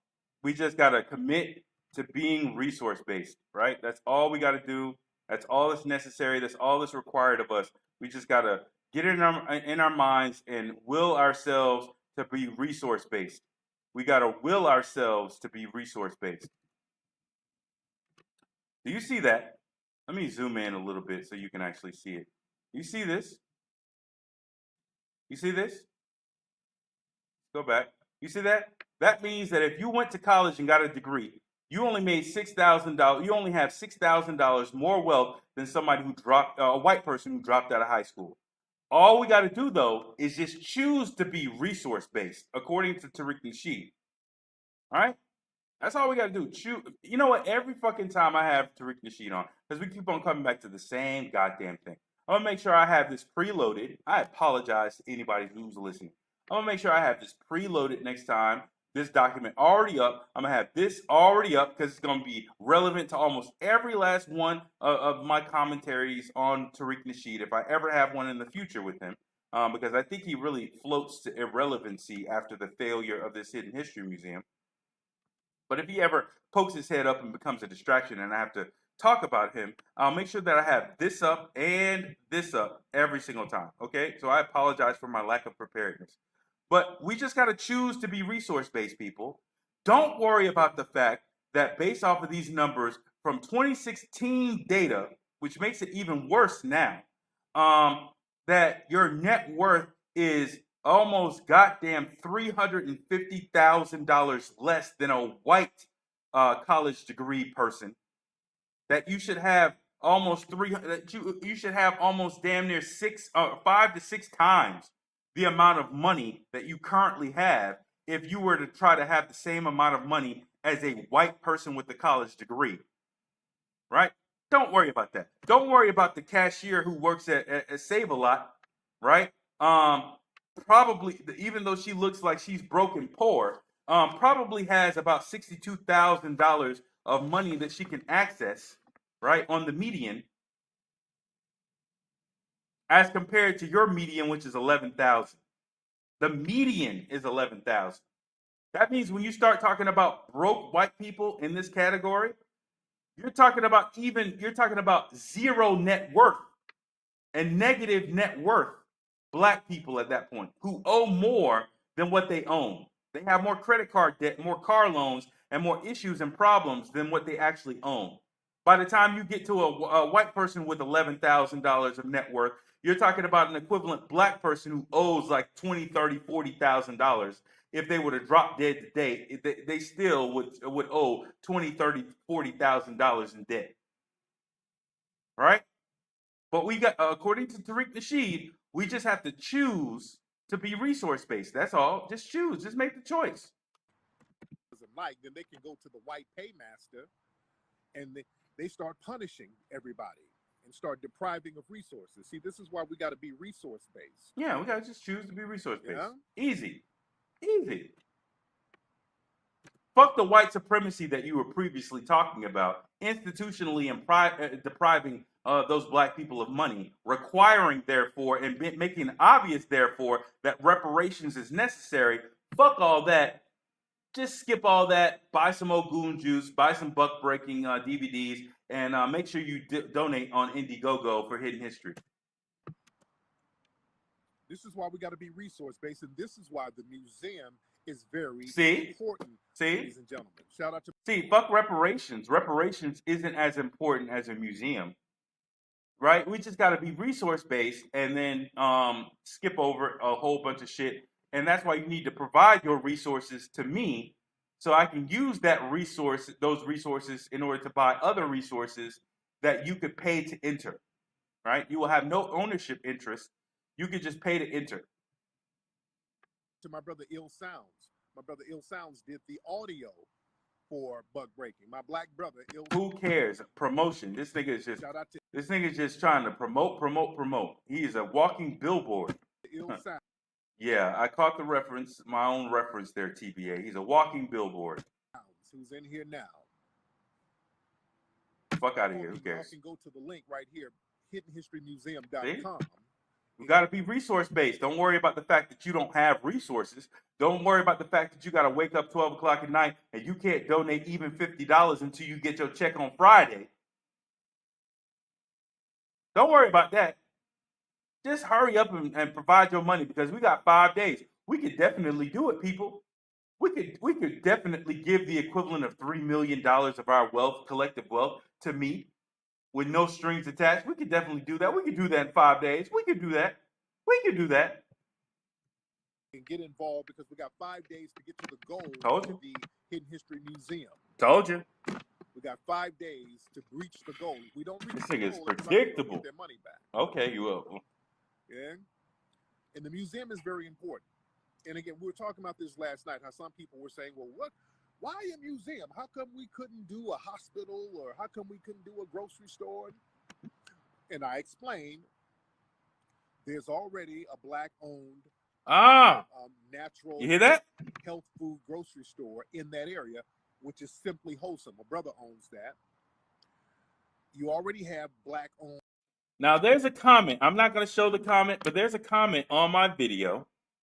Let me make sure it's still there because I don't want to be accused of doxing anybody. But there's a comment on my video. Let me make sure it's still there, not deleted before it was stated, because you know I can always go into YouTube Studio and see this comment. I'm gonna read the comment at the very least. Well, I want to make sure that this person is based off of a username. I'm not trying to do anything like that, but let's go here. Let me back up. But somebody said the exact same goddamn thing, like almost to a T. They were like, "Hey, there's 2 grocery stores." Let me see.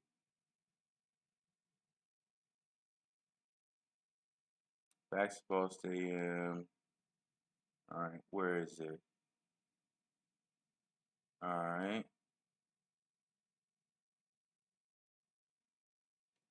Where is it?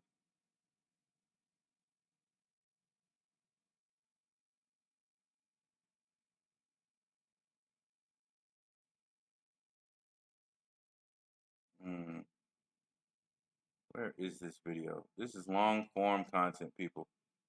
I am not interested in anything like that. Let me go directly here. Let me go directly to the fucking video. Because like I said, it's so funny how this shit happens. So funny how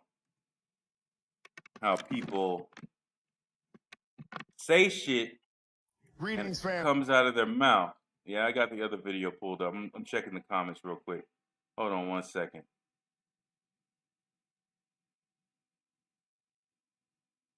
Wait, what? I can't see the comments. Okay, there we go. Where is this comment?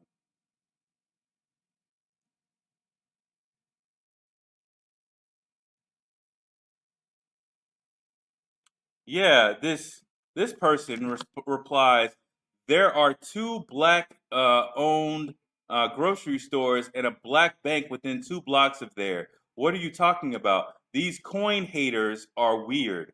My response to this person was Raho and Right Choice. Raho is one of the African stores, and Right Choice is, well, actually both of them are Caribbean stores.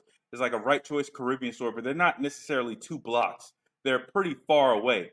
I was like, you mean the Caribbean the Caribbean small grocery stores blocks away? That doesn't count. Now name the bank real quick. So I looked up in the area myself and I responded, oh, okay, One United Bank. Total assets under management, 661 million. For comparison, Bank of America has $2.8 trillion of assets under management. Navy Federal Credit Union has $111 billion under management. Not to mention they can do nothing in the way of activism without breaking every discrimination in banking law in this country. If they can engage in activism, they are engaged in tokenism. So bring this up. So bringing this up proves your point half. So they're bringing up about these small grocery stores, right? When to put it in perspective, when you put in go to Lamert Park and put in and again, this person's comment is here, but I'm not going to necessarily put their comments or their username directly up here, right? But you can go to that video and find it out for yourself. Hold on. Make sure this is good. You can go to that video, that parody video, and find it out for yourself. Hold on one second. I'm not you, bitch. Yeah, I'm not you either, bitch. But it's so funny, and that was like a day ago, actually almost 2 days ago that this was there. And now all of a sudden we got this coming out of his mouth, right? You know how the hours work on YouTube, so it'll just say a generic day until it actually goes to 2 days, so 48 hours. But this was before this video, in my with my recollection, it was before this video. But then you have this coming out of his mouth too. So either again, that's Tariq, or Tariq is heavily viewing the comment sections of that parody video to try to find comments or narratives in order for him to use as counterpoints for his criticism and critique, right? It's so funny. Let me go back. Let me turn this back on.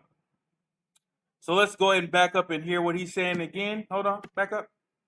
That you already have black-owned wellness and herbalist places out there in LA. You have Dr. Sebi's office. You have our brother Jehudi Maad Ra. He's out in LA. So we already have that. We already have some independent schools already in the area. So we have a lot of stuff. We already have a bank that's on Crane Hall. Notice. That's farther on down. So we already have this stuff. Yeah? Very familiar statements, right? So the museum is a great idea. Okay, my dogs are piping it up. The museum is a great. Oh yeah, and when you put in grocery store, that's what I was about to say. So when you put in grocery store in Leimert Park, Buddha Liquor and Market actually pops up as well as one of those. But I didn't include that in my analysis, so I wonder if that's one of the herbal stores that he's talking about. I wonder, right? Because you know at the Caribbean places they probably got some incense and shit like that. So he's probably saying wellness, but really he's trying to avoid saying grocery store because that would be a little bit too a little bit too direct to the to the comment that was posted already on the parody video. So funny. Great idea. The museum is a wonderful idea because it will knock out at least 5 birds with one stone. That's the great thing about the museum. Number one, the museum is going to be an educational center where people can come and learn. Okay, Dr. Umar, no problem. About the history. That's okay. The number one thing. Okay. You come in. I cannot believe I'm fucking saying it, but if that's your biggest selling point for your hidden history museum, then all $500,000 should be transferred to Dr. Umar because his plan actually is a better plan for educating children. With all of the problems associated with Dr. Umar, at least there is concrete proof. Geez, hell is frozen solid this morning or this afternoon. At least there's concrete proof that his plan is actually going to benefit the community in which it resides. Your plan of building a museum in an already and soon to be completely gentrified community means nothing. But you're going to go into anchoring in a second, and we'll talk about that bullshit when you get to it. And learn about the history told on our terms. Oh, Lord. The history is not filtered through somebody else's agenda. That's the main thing. Number two, with the museum will anchor our there you go. In the area. That area. So you're going to have a whole bunch of white Latinos, like I said in the parody video. You're going to have a whole bunch of white Latinos in that area. But at least there's a token Black History Museum from when the area was black, right?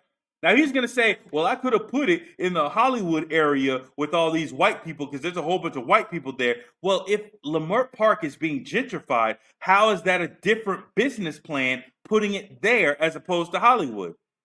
Oh, but Hollywood Boulevard is not being gentrified, so you would have to pay the actual already appreciated cost as opposed to paying a cost pre-appreciation in Leimert Park. You're still the plan of action is still to market this and to allow it to be available as an anchor, you're saying, to the white people and white Latinos who are going to be flooding that area. And white Russians, by the way, remember Training Day, your Training Day reference, right? Remember that. And white Russians, white Russian mafiosos, according to you, who are going to flood that area. You're just saying, oh, well, we can have a token museum and show those white people that at least before they bought up everything, the area was black. The area is being gentrified heavy because they are running a a train station right down the middle of Crenshaw. Yeah, right across the street. Right across the street from the Hidden History Museum. And we should learn from how they've done that same thing in the past. And Central. And and I've learned from it because I want to buy real estate in that area before they actually complete the and I had to come up with a reason of what I would put there, and so I came up out of my ass of a history museum as a means of sourcing donation for commercial construction. And he's going to go into something else that we already talked about being nosy, right? Remember that video about being nosy about the Hidden History Museum, where we talked about all that glass in the front, and we actually looked at the actual insides, and it doesn't really conflate. We actually can go directly to Indiegogo and see that too. But he's going to go into that too. Watch. Central Avenue, back in the 40s, 50s, and 60s, Central Avenue was a black iconic area of Los Angeles. They had a lot of black businesses there, and right along the Central Avenue area, they built the 110 freeway. So that kind of gutted the neighborhood and kind of messed the neighborhood up to a certain degree, messed up a lot of those black businesses that were around the Central Avenue area. Okay. They do this to a lot of black areas around the country. They'll build a train or they'll build a freeway. And this is what they're doing right now. So what we have to do, we have to learn how to counter that. When they run a train station and try to disrupt the black businesses there, let's get that property. We got to start getting that property. Oh, it's almost like he doesn't really want to fight white supremacy, which is what he was talking about earlier. It just seems like he wants to benefit from the area being gentrified. Gentrification, an offshoot of white supremacy. The reason why white people can gentrify your neighborhood is because they have more money than you. And when that white person, and you have $10,000 of total net worth, and this white person here, with all their access to banking, decides to put $3,000 down on a mortgage to buy your house so that you can get an extra $15,000 on your net worth. Actually, it goes down a little bit, but depending on whether or not you got the true market value for your home. Oh, okay. And that's on a high school diploma. I mean, how many homeowners do we actually have here? By the way, most of this is just renters. So that what it really means is that your rent gets jacked up, right? And so you and your little $20,000, $30,000 a year job and your $10,000 in net worth can't live in that neighborhood at all. They just kick you out. But let's say if they're buying your shit, let's say you're over here and you're boule to the hilt. You're Roland Martin living on your $68,000 of total net worth, while your white counterparts have almost damn near $500,000. When you add another $15,000 to this, they think that they're top of the hog. Oh my God, I got $80,000 in net worth, roughly, right? Or actually, it'd be 73. But I have $73,000 in net worth. Oh, I'm doing great, right? All he wants to do is not stop that process of white supremacy. He just wants to benefit from it. I wonder if this fits into a definition of grifting. I wonder if grifting covers these types of actions. I wonder if the colloquial definition of grifting covers actions like this. I wonder.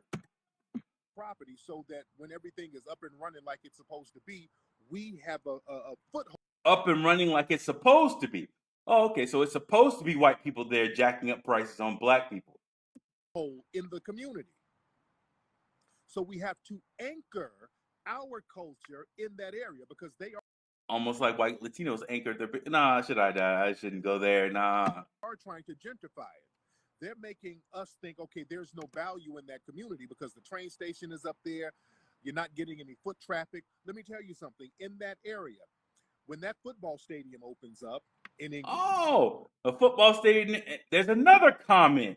There's another comment on my video about the Inglewood Stadium that somebody else was saying, hey, they're going to build a stadium in Inglewood. Oh, he's just been all up and through those comments, huh? You probably here right now. What's up, Tariq?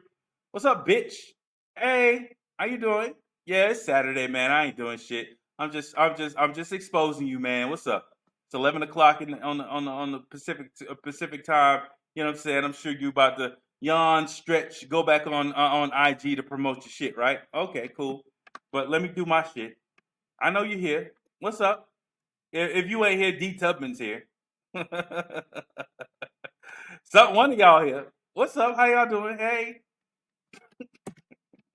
would also, when the Olympics come in 2028, because the Olympics is coming to LA, that's going to be prime area. Yeah. Okay. Prime area for white people?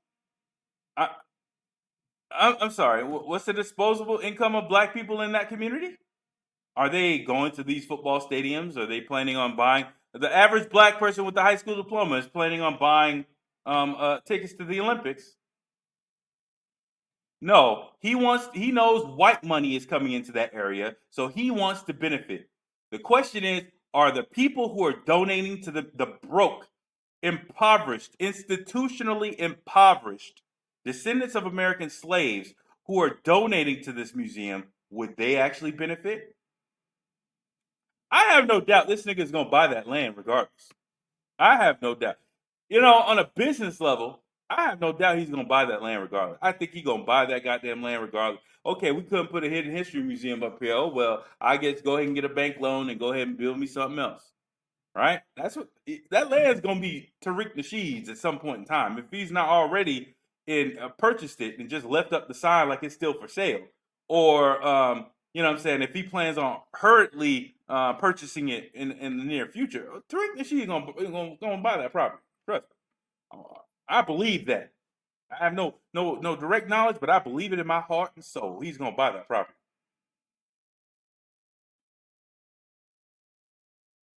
The question is, why should y'all be bidding?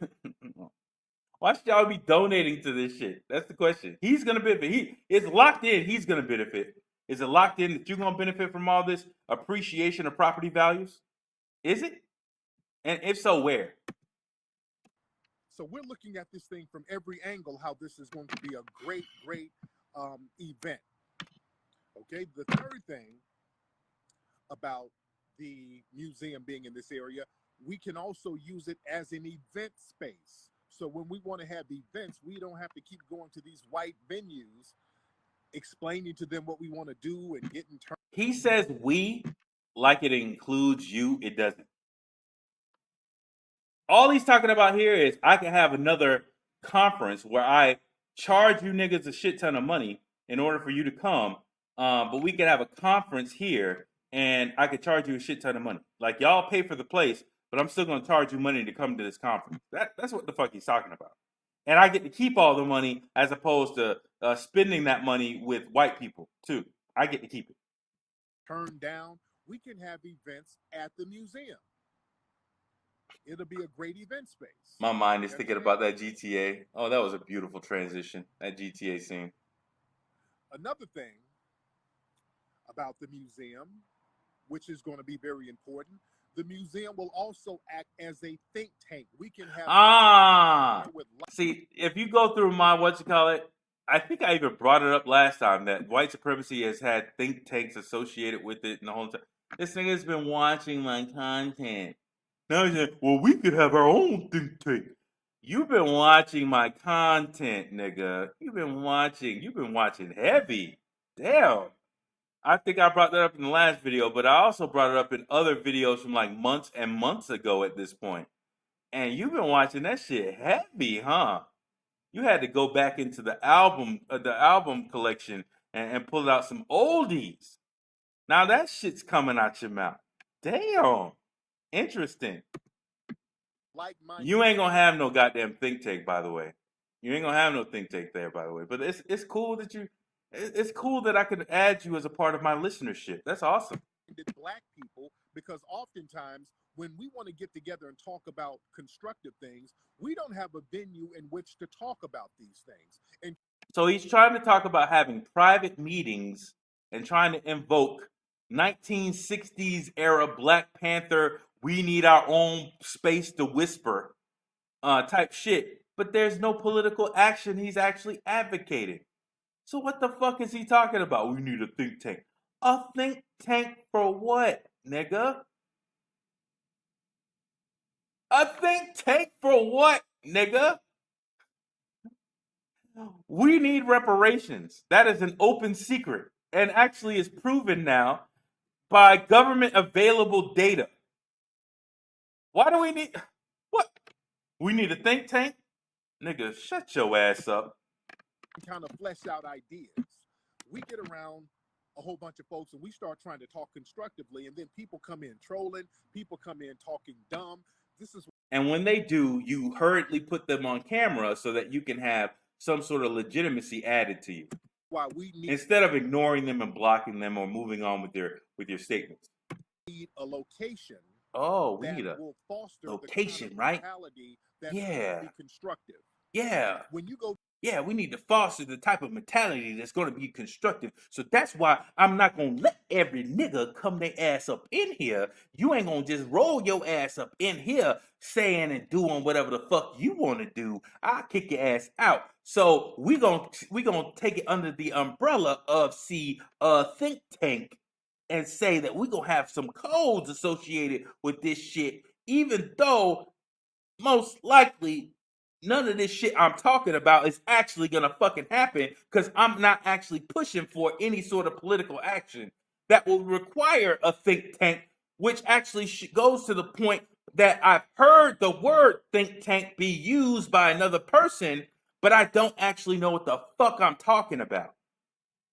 You actually have a think tank, Tariq Nasheed, when you're pushing legislation or you're pushing policy. The whole purpose of a think tank without policy coming out of it is worthless. I know that you are not familiar with any real political advocacy, so that this is completely foreign to you. But a group of people getting together and theorizing about and brainstorming about theories about how policy would affect a community is for the purpose of refining that policy. And I know you got it from me, because I was like, in one of my other videos, I was like, there's probably a think tank to white supremacy. There's probably people who literally sit around and refine their policies to make sure that those policies affect black people in very specific ways, right?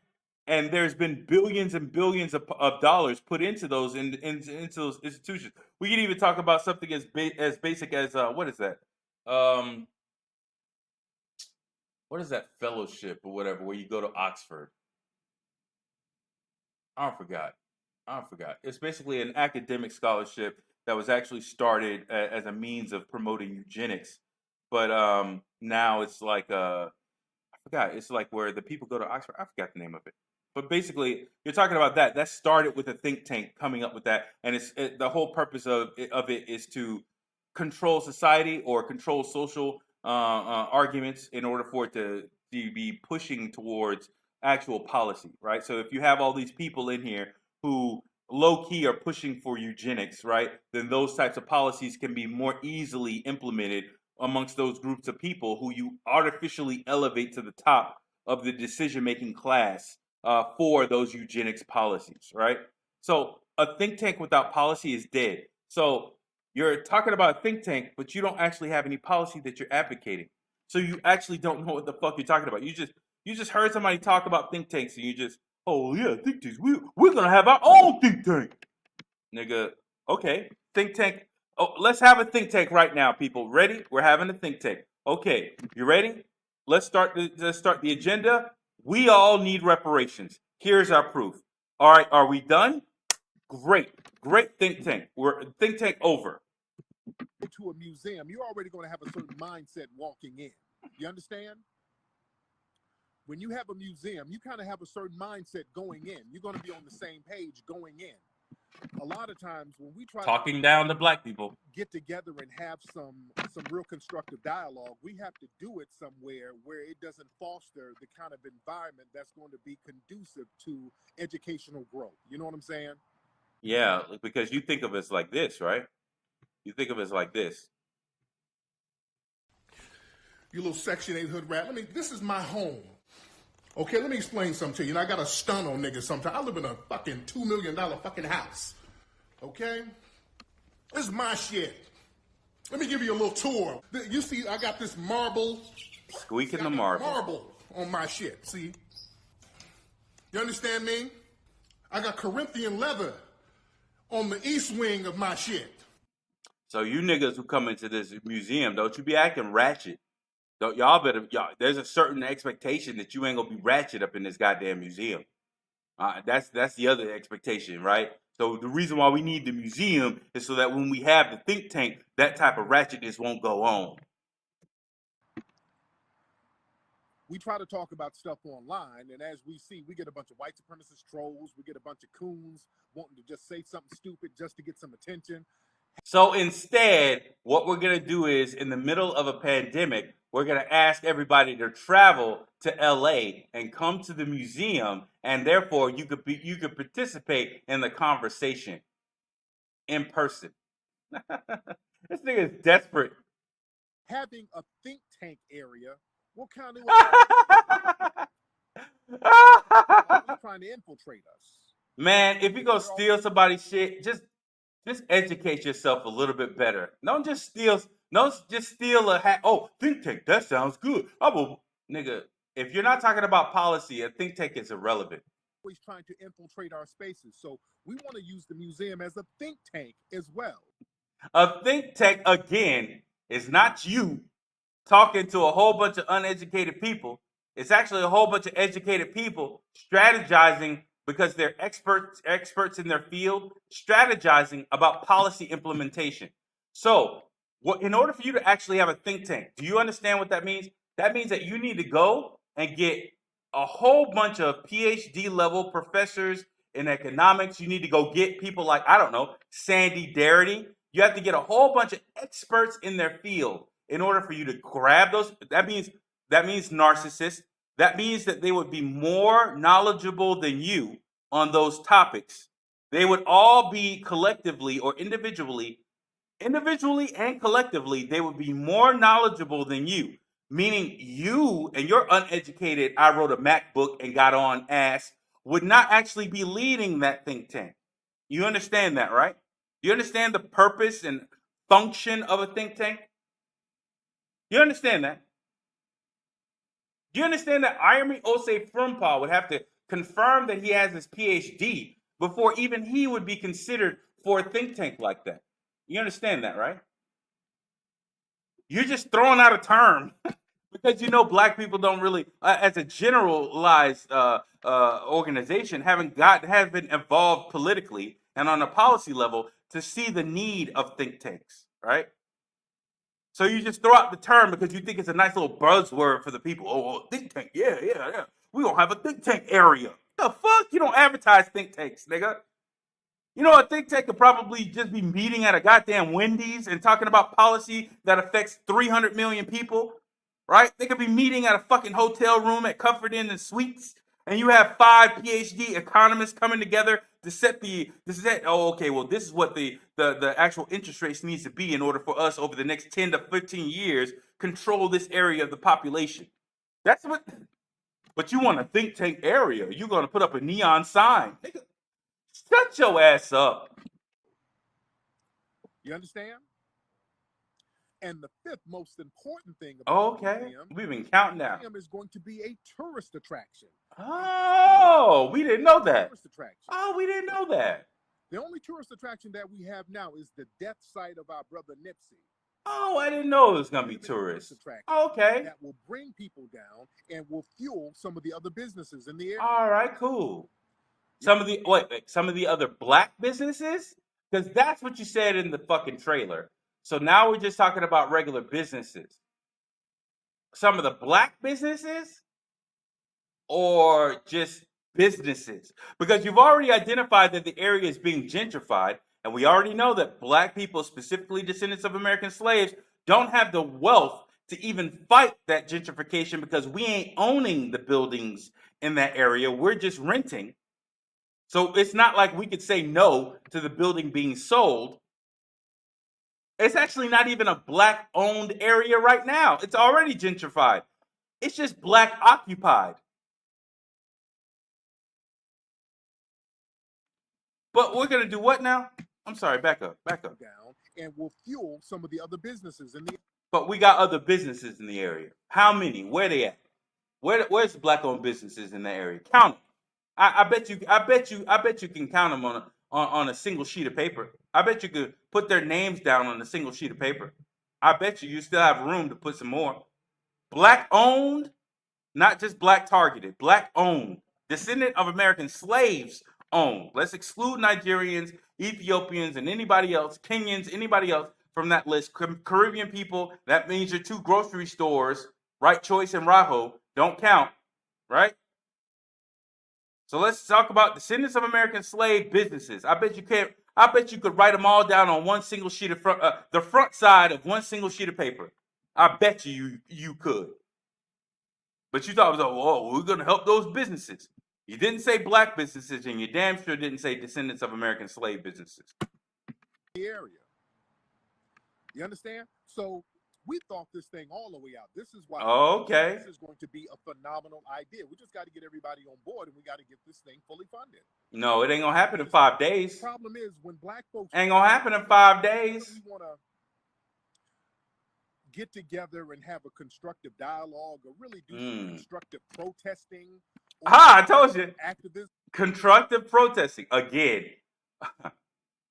Damn it. God damn it. Do I need to bring this up?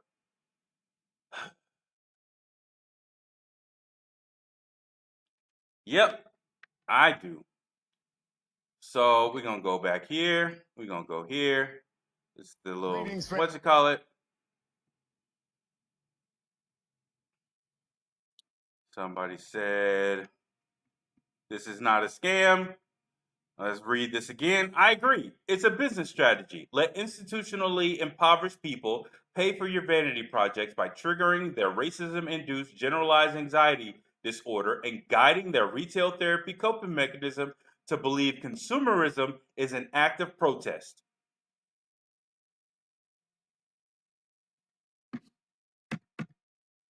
Notice whenever we want to get together and have a constructive dialogue or really do some constructive protesting or some constructive activism, what the hell happens? We have them in all these places, these open spaces. We get to talking about activism, and then all of a sudden, niggas start twerking. You understand? Niggas start beatboxing and rapping and booty shaking, and then it becomes Freaknik. You understand? So I'm not you little Section 8 hood rat. This is my home. Okay, let me explain something to you. And I got to stun on niggas sometimes. I live in a fucking $2 million fucking house. Okay? This is my shit. Let me give you a little tour. You see, I got this marble. You see, I got marble on my shit. See?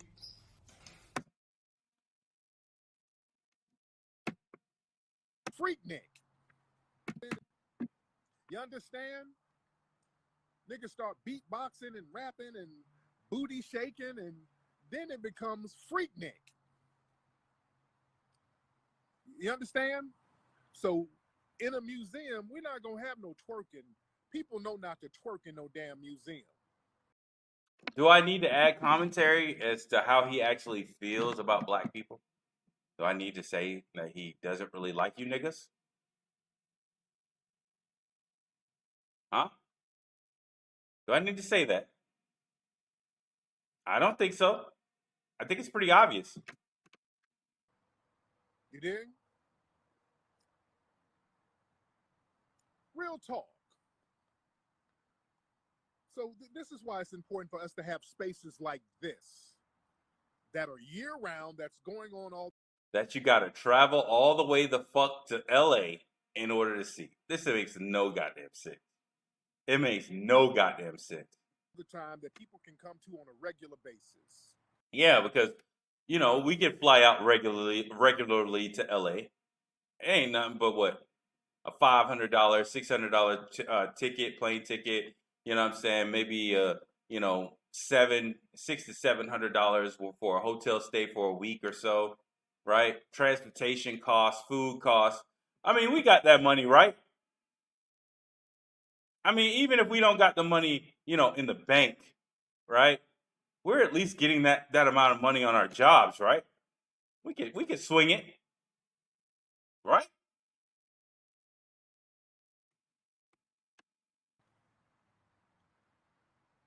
Because shit, every time we try to do something, all of a sudden somebody's ass is in the air.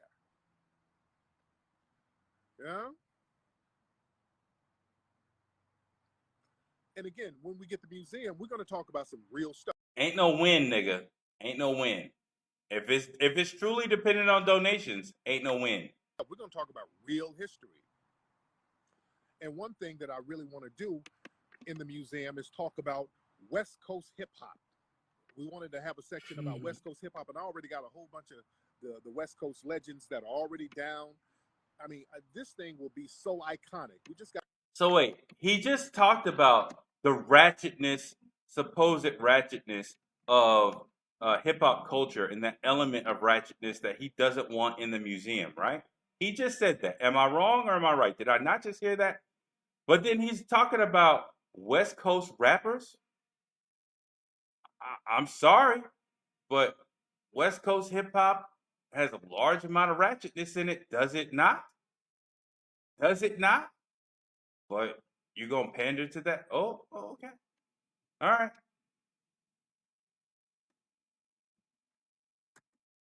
Got to get this thing popping.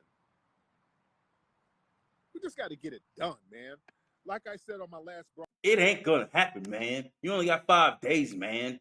We institutionally impoverished, man. I know we need reparations, and that sucks for your ability to fundraise, man.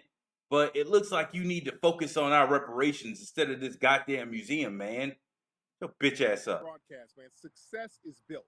We got to understand, black folks. We have to stop waiting on success to kind of come our way. We have to start getting it. And so is failure. If success is built, then so is failure. If success is pre-planned and built, then so is failure. Like this, being as high as it's been for damn near what, 50 years? That's built and planned, right? This is white supremacy and institutional racism right here. This graph probably follows directly with single parent households, falls directly with incarceration rates. I actually do know it follows with incarceration rates because, as you can see, as child poverty rates go down, I need to do a video on this specifically, but as child poverty rates have gone down, so have the black male incarceration rates. Hold on. Where are those? Right here. Now, this is over the course of 2007 to 2017, which has also seen a decrease in the criminalization of marijuana and other drug paraphernalia, right? So let's go back up to that. So 2006, no. Maybe the rapidness of the decline outweighed the increase of the target, because obviously you're talking about children here. So I wonder if this can be correlated somewhere else, actually. 2007, if you take it back 20 years, 1987.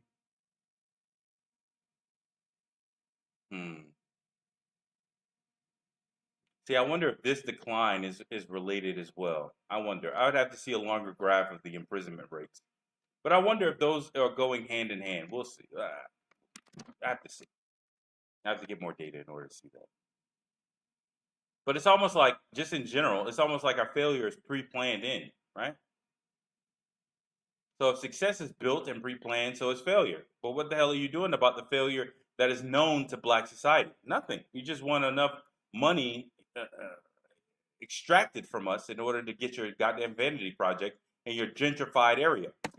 Black folks, we have to stop waiting on success to kind of come our way. We have to start getting into the habit of building success brick by brick. We can build success. If you had this level of desperation day one, instead of traveling the world, probably would have had the money by now. Success. Family, we could have defeated systematic white supremacy a long time ago. All we had to do was get on the same page and build the success. Okay. The problem is, ladies and gentlemen, okay, a lot of black people on the subconscious level are afraid of power. Yeah. Okay. A lot of people, a lot of black people, are afraid of power. Okay. You understand? Down there in Atlanta, let me give you an example. Y'all got a prosecutor named Fonnie. Oh, okay. So we're gonna go down to the little bullshit. Trigger of your generalized anxiety disorder with a trauma induced or trauma laden example. Willis down there in Atlanta. They just announced that Fonnie Willis is not going to prosecute one of these race soldier cops who shot a black man, which is so many of them. But there's one race soldier cop who shot a black man, shot in his car and killed him. Fonnie Willis's office just released a statement that they're not going to prosecute this race soldier. And then niggas want to cry foul. How is When Fonnie Willis how is your hidden history museum gonna solve that problem? was running against our brother Paul Howard, I kept telling people, y'all cannot vote for Fonnie Willis. This woman is in the pocket of the police. And I wonder whether or not that was a violation of your 501c3 organization because you were making a direct political statement for the support of or the not, lack of support of a candidate. I wonder whether or not your political speech there invalidates your 501c3. Just a question. This woman, this prosecutor, that woman is in the pockets of the police. Our brother Paul Howard put some charges on one of these race soldiers. He was going to prosecute, Nigga, you don't care. which was going to set a great precedent. You don't care. He sat up here and voted this Fonnie Niggas. in, Oh, knowing okay. that this woman was in the pocket of the police and she was going to give these people passes. This is hustling backwards. Oh. Because black folks, You should know about hustling, they though. make power moves, black folks get scared. Black folks get goddamn scared. I put money on power. I was desperate to get Paul Howard back elected, man. We could have set a precedent where we, on the grassroots, black people could have controlled the punishment of a race soldier. And niggas sat here and fumbled the damn ball. Listen, the situation is a little bit more nuanced, right? So that other prosecutor in Atlanta, see, people outside of Atlanta, I was wrapped up into that election and thought that maybe, yeah, the old guy should have stayed in. Let me see. Atlanta prosecutor. Yeah, long form content. Actually, fuck this shit. I'm about to take a break. We're gonna read through these comments. I'm gonna get me something to eat. And then we're gonna finish this shit. That's how this is gonna work. That's how this is gonna fucking work. We're gonna sit up on YouTube. We're gonna chew through their data. We're gonna shove about 3 to 4 gigabytes of data down their throat today. And I'm gonna eat my goddamn food. We're gonna chop it up with these goddamn comments, and then I'm gonna start again. That's what the fuck is gonna happen. Hold on one second.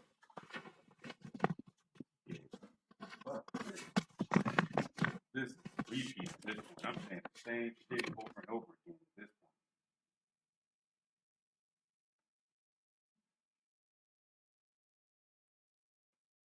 one. I'm saying the same goddamn thing over and over and over.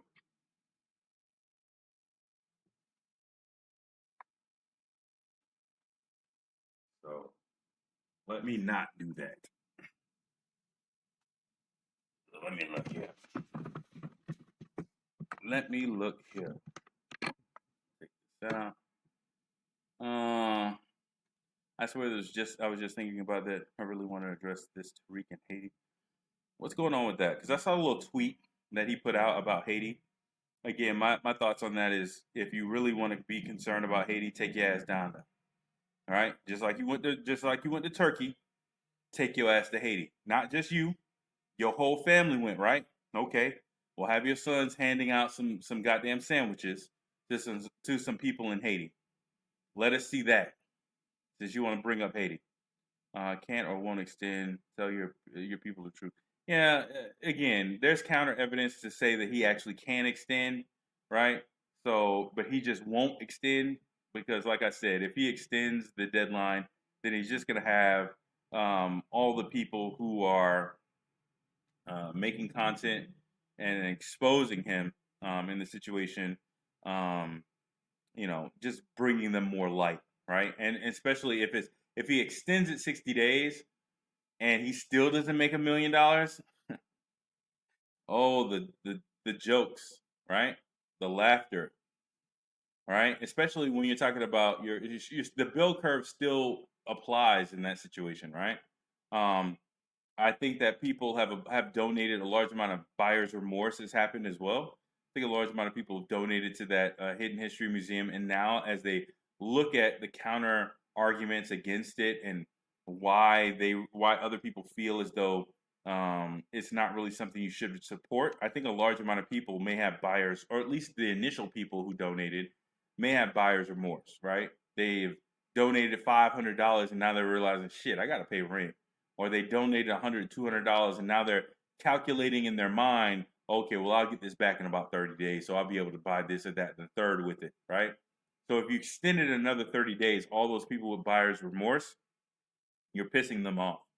So he really can't afford it. It's either going to have to be the Miracle Action Network come in, or and there's also another video where he actually showed that the highest level of donation was $10,000, right? So the $50,000 and $100,000 were added late in the game. They were just recently added, right? So he was so cocky and confident that because he went through his pastor calculation of his congregation and said, well, all I need is $200 from these motherfuckers. That's all I need. And so he thought to himself, well, I'm going to get that. I'm definitely going to get that. And so he went his ass on vacation, set the donation limits to something very small, and thought he was going to get it. So that's kind of fucked up. Let's wait. Let me see. No, he's saying that since he didn't or he did the movie about Haiti, he wants the Haitians to support his museum. Oh, I didn't know that. Oh, wow.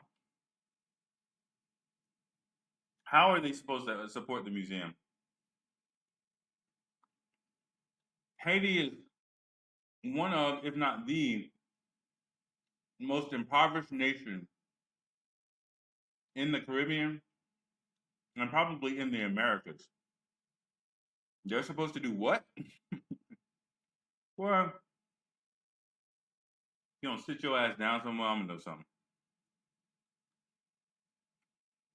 He does very little for his documentaries.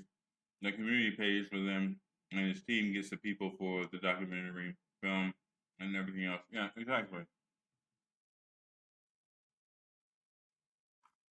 He's just the head honcho at the top of the pyramid getting paid. I don't know how much the donations are funding it, but I would assume it would be a high level.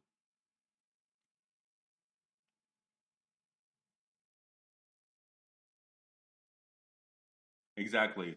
So I think this is going to dovetail into the next project. All right. So whatever he is doing, he's cooking up with this FBA is an ethnicity group bullshit, or buck breaking too. I think he's going to target anything under $500,000. I think he's going to start targeting shit. He probably has a plan of targeting 4 projects over the next year at $250,000 in order for him to eventually get the $1 million that he thought he should have gotten this time if he doesn't activate his Miracle Action Network.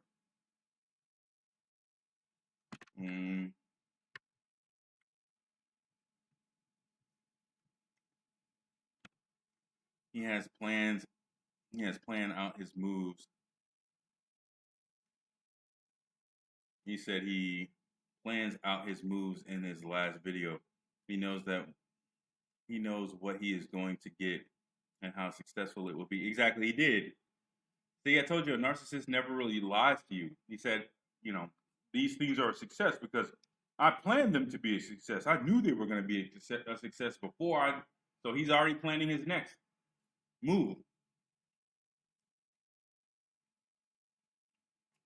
Exactly.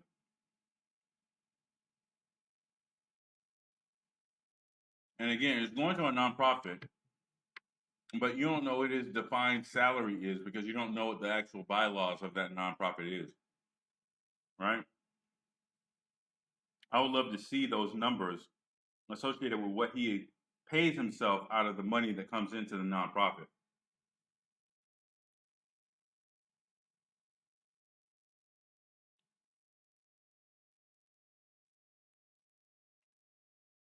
Hmm. Wait, back up. What?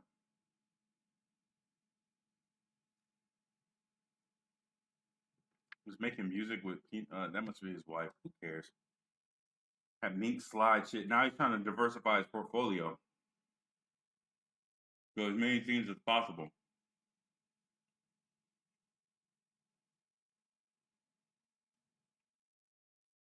Mm. I can't say nothing about that, Nene. Aunt Jans, what's up? Manny G. Yeah.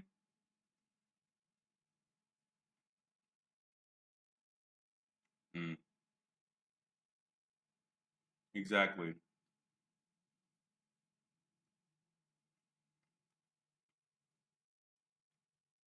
So Manny G, have you donated? Yeah, if you're still in the building, have you donated?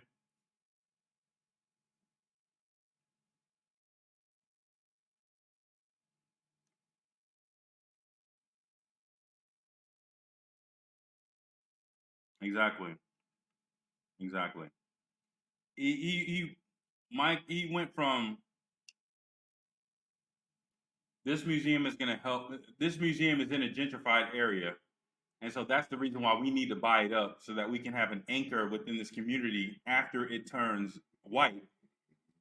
Then he was like, well, this museum is going to be a tourist attraction that's going to help other businesses in the community. Like, what? You mean other white businesses or do you mean black businesses? What are you talking about? Like, he's all over the place, man. He's trying to scramble to come up with a narrative that's going to help him out.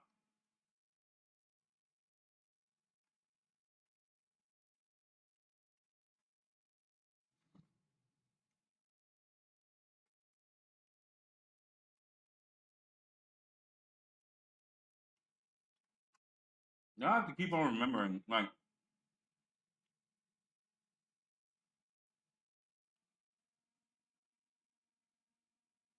ask yourself some basic questions. Don't ever get sucked into what anybody's saying, even what I'm saying. Right? Ask yourself some basic questions about the motivations of people and why they're saying what they're saying. Right? And then check to see whether or not your theories are supported by their actions or not. Right? But always base it off of what you assume a person is, and then check to see if their actions are correct. Don't go off of what they say their intentions are, and then therefore allow yourself to be open to receive contradictory information, right? Oh, I'm here only to empower black people, while I ask for a museum in a white community that's only really going to help out me and myself and whatever other owners I have for this, who's going to own the property. It's really going to only help us out, but help me help myself out by giving me your resources, all right? That contradictory information and then what people assume that is his social activism, right? That they think is supportive of his stated goals for a museum. Um, yeah, you have to make sure that you are sourcing your own beliefs as opposed to just going off of what somebody else has said. So, pardon me, but I'm gonna have to disrespect this guy, and I'm gonna have to eat my food and comment at the same time because I thought this was gonna be short, but he just packs it with bullshit, so it's hard for me to. Why is this backwards? Why is this backwards? Has it been backwards the whole entire time? Oh, wow. Wowie, wow, wow. That's funny. That is funny. I think it's been backwards the whole entire time. There we go. There we go. There we go, people. Now let's go ahead and start this again. Because niggas get scared. When we start making power moves, remember, niggas like, if we make a power move, that means white folks. Hold on, I gotta use my headphones. Hold on 1 second. Hold on. Boy, I tell you.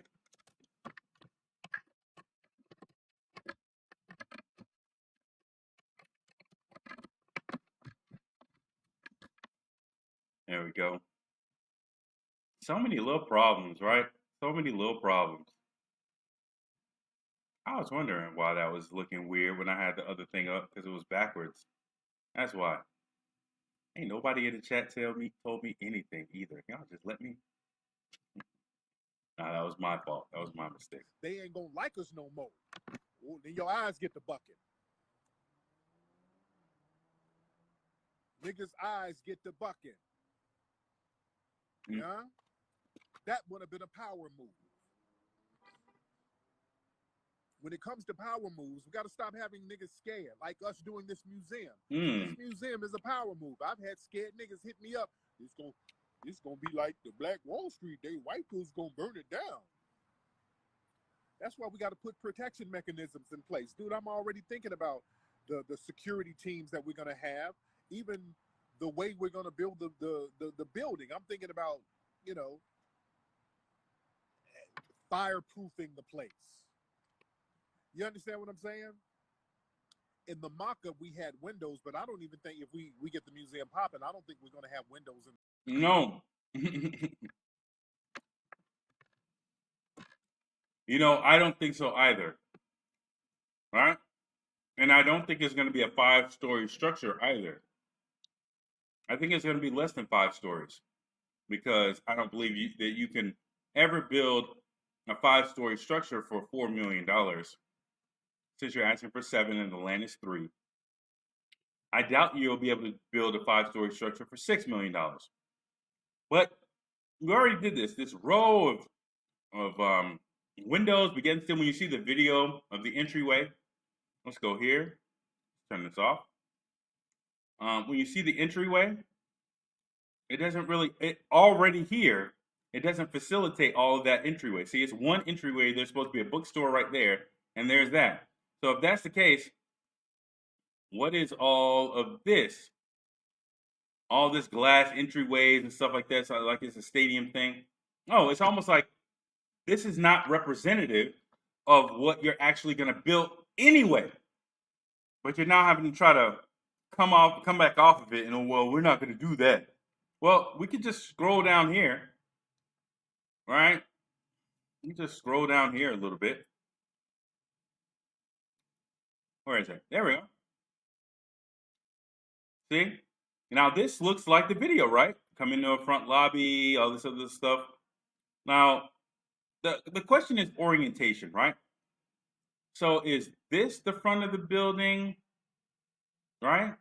Which means that this side part would be the way that you enter it.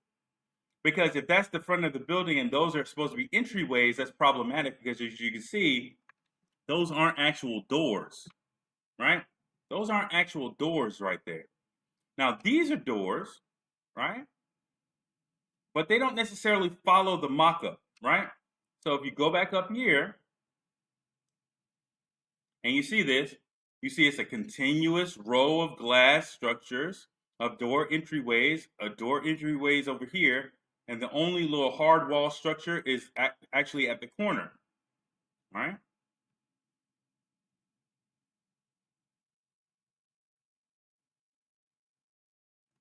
You see this little part right here? Where's that? You see this little part right here? Where's that? You see that whole row was supposed to be glass entryways? But this is the master teacher section with the bust of Julius Caesar, or what I suspect to be Julius Caesar. You can't actually enter there. It has little slots on this, but can't. The mock-up already right here is not the same as this right here. Not to mention, again, this would be estimated at a 5-story building, right? 4 to 5-story building. This is not the same mock-up already. So it's almost like he marketed with a mock-up that already doesn't match what he showed, at least for the interior of the building, right? But y'all want to talk, man. This guy is obvious. in the front. You know, little stuff like that. We're already thinking ahead. Yeah, sure. And there's another reason why I wanted to have it on Crenshaw Boulevard in South Los Angeles. Okay. There's a reason why. Tell me. Because when we were trying to get the museum, and I've been talking to real estate people, they were trying to convince me to put it in Hollywood or Melrose, Oh, where okay. there's a lot of high traffic of tourists already. Tell me which more would about be that. An easy thing. Okay, Tell cool. you something. If let's talk turkey here. Let me talk to the family. Talk turkey. Okay. Let's talk turkey. Okay. If I wanted a museum, All right. just to have a museum, Okay. I could do that by myself. All right, cool. Family, I could just go if I just wanted a museum just for the sake of having a damn museum, I would just go get a museum or go get a bank loan and get a museum somewhere on Fairfax. Really somewhere off Hollywood Boulevard. Back that up.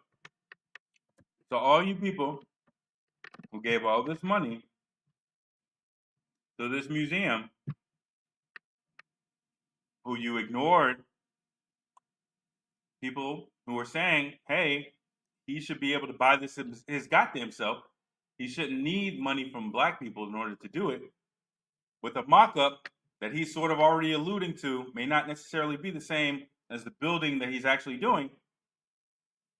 Did he just say, with his own motherfucking mouth, trying to stunt on you broke ass niggas, his words, not mine, or at least his illusions of those feelings, not mine. Did he just say that he could easily go get a bank loan and build this shit himself? Did he just say that? Let's back that up. Let's talk turkey here. Let me talk to the family here. Talk turkey.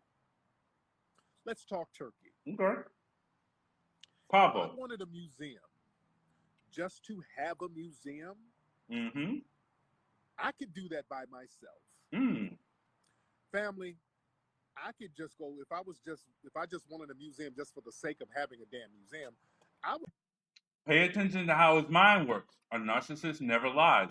just go get a museum or go get a bank loan and get a museum somewhere on Fairfax. Really somewhere off Hollywood Boulevard. I can just go get a museum, put it up there. I can put some little artifacts in there, and I'd make a grip. I'd make a killing just putting a museum up in Hollywood. It could be sparse. I could just put some bullshit in there. And because there's already Wait.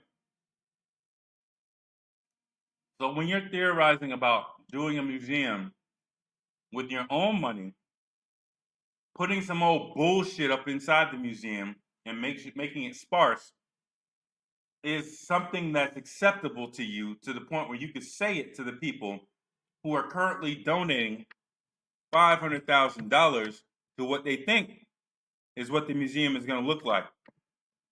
Not to mention the potential false advertisement. If you've advertised with this mock-up and you actually get funded with $1 million and you build whatever structure this actual plan right down here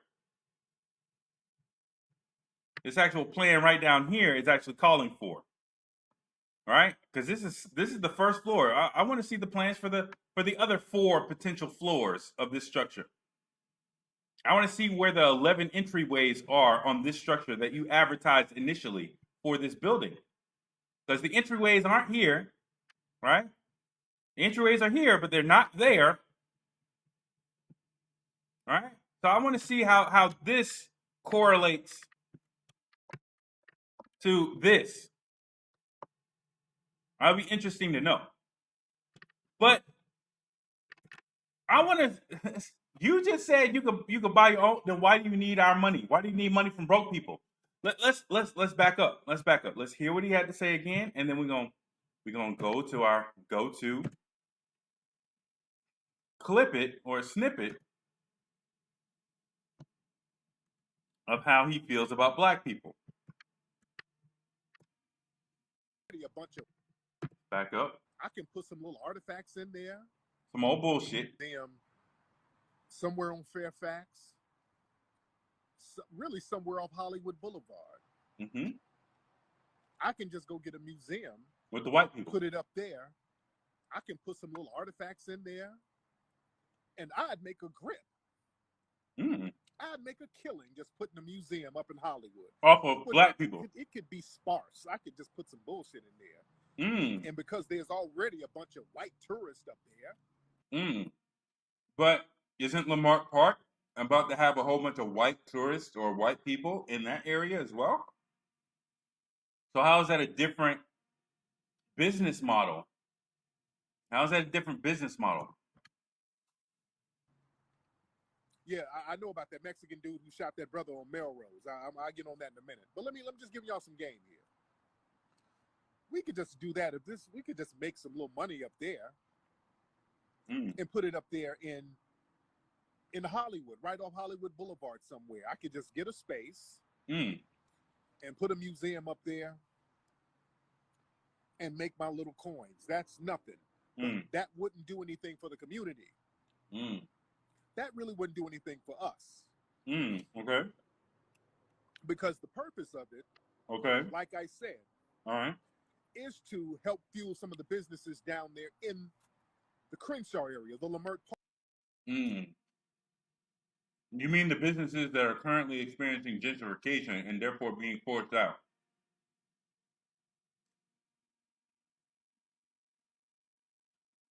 So you're going to help them how? By raising up their property values such that their landlords assess their property values as more and jack up the rents on the people, on the black people who are renting there. So the way you're going to help out those businesses is by being a tool of gentrification or being a tool of white supremacy, therefore. Okay. Park area. I want to make this something that's a community institution. This is a community institution. I want to help the community. You understand? It's very important for it to be in that area. Why? I was arguing with my real estate people heavy. No, I said I want it in that area. It has to be in that area. Well, sorry, I'm eating. But question. And just a quick insignificant question too. Are the people who you're talking about, are they descendants of American slaves? When you were arguing with your people, because it sounds like those people are not descendants of American slaves if they're making those types of suggestions to you. So the people who have already received attorney's fees and marketing fees or whatever fees you've already paid in order for you to get to this stage, were those fees paid to black attorneys, to descendants of American slave attorneys? Yes or no? Just a question, just a quick question. In fact, that's why we were going to build it from scratch because we couldn't find any buildings in that area that was big enough for what we wanted to do, but there were a lot of buildings.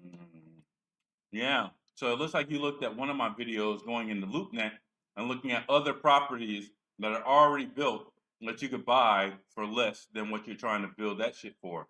Oh, okay. In Hollywood and Melrose, and they kept trying to get me to do something up there. I said, no, we'll just have to build it from scratch, but it has to be on Crenshaw in the Lamarck Park area. Why is that? Because we want to turn that area into a tourist area. We can turn that area into a tourist attraction. That's how you solidify your. Did you say a black tourist attraction with black patrons? Yes or no? I'm sorry I missed that. But yes or no? I don't remember hearing that. Culture. That's a very infamous area. People hear a lot about it. Okay. Let's control the narrative of the community. Okay. We create our own cultural icons. Okay. We can drive traffic down to that area. For white people. Power move. And plus all the. So post gentrification, the black niggers can have their hidden history museum drive traffic to the white neighborhood. That's a power move. Okay. The businesses down there are not owned by us. We're talking about actually owning the land. Wait, back up. Back up. What? Drive traffic down to that area. That's a power move. And plus, all the businesses down there are not owned by us. We're talking about actually owning the land.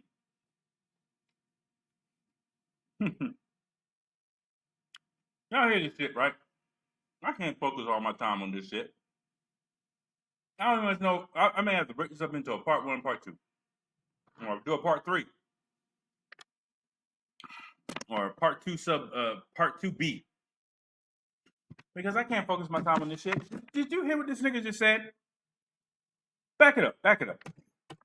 I want to see if you catch it. If you catch it, put it right in the chat. Right in the chat if you catch what the fuck he just said. Traffic down to that area. That's a power move. And plus, all the businesses down there are not owned by us. We're talking about actually owning the land. You see? Did you catch that? So one of his arguments was, it's a gentrified area and we should take advantage of the gentrification by having an anchor property in the area that's going to serve the community in 5 specious ways that he listed off. One of the ways that he listed off was that it was going to help the black businesses in the area. And this individual just said, what? Power move. And plus, all the businesses down there are not owned by us. We're talking about actually owning the land. So all the businesses down there are not owned by us. By us, he's trying to talk about descendants of American slaves. And so therefore, his major goal for a history museum that he's already said that he could purchase on his own, and he's already released that his mind thinks along the lines of putting up janky shit and still making a profit, is that he wants that hidden history museum down there, but it's going to help out the businesses in the area, businesses that he already has admitted are not all black. So we're going to help out white businesses, and I guess stunt on the white businesses or the black businesses or both by being able to say that token and from a token manner, the hidden history museum is owned and controlled by black people, if nothing else is. But who cares? Because that building being there put XYZ amount of money into appreciated asset prices into the hands of white people. Because the businesses down there are not owned by black people, by us. So he's admitted that he planned that one of the benefits of the Hidden History Museum is helping out white businesses in the area, because he's admitted that there aren't a large amount of black businesses in the area. Y'all have to listen to this shit.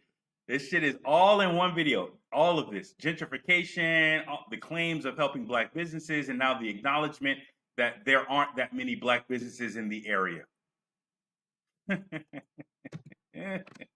All the businesses down there are not owned by us. We're talking about actually owning the land.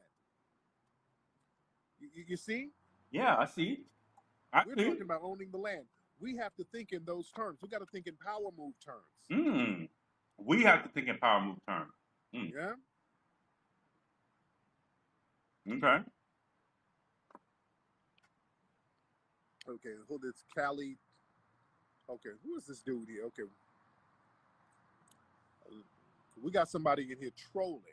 See? And I want to see if this is the Bussy brother. This Cali 2 dude, whoever you are, hop on here. See? See? See? See? He stopped everything that he was saying because it was some bullshit. And he's platforming a distraction that he's already said is a possibility of the person promoting an LGBTQ agenda. So he said some bullshit. It's now on the low point or lull point where everybody can obviously and audibly hear the bullshit.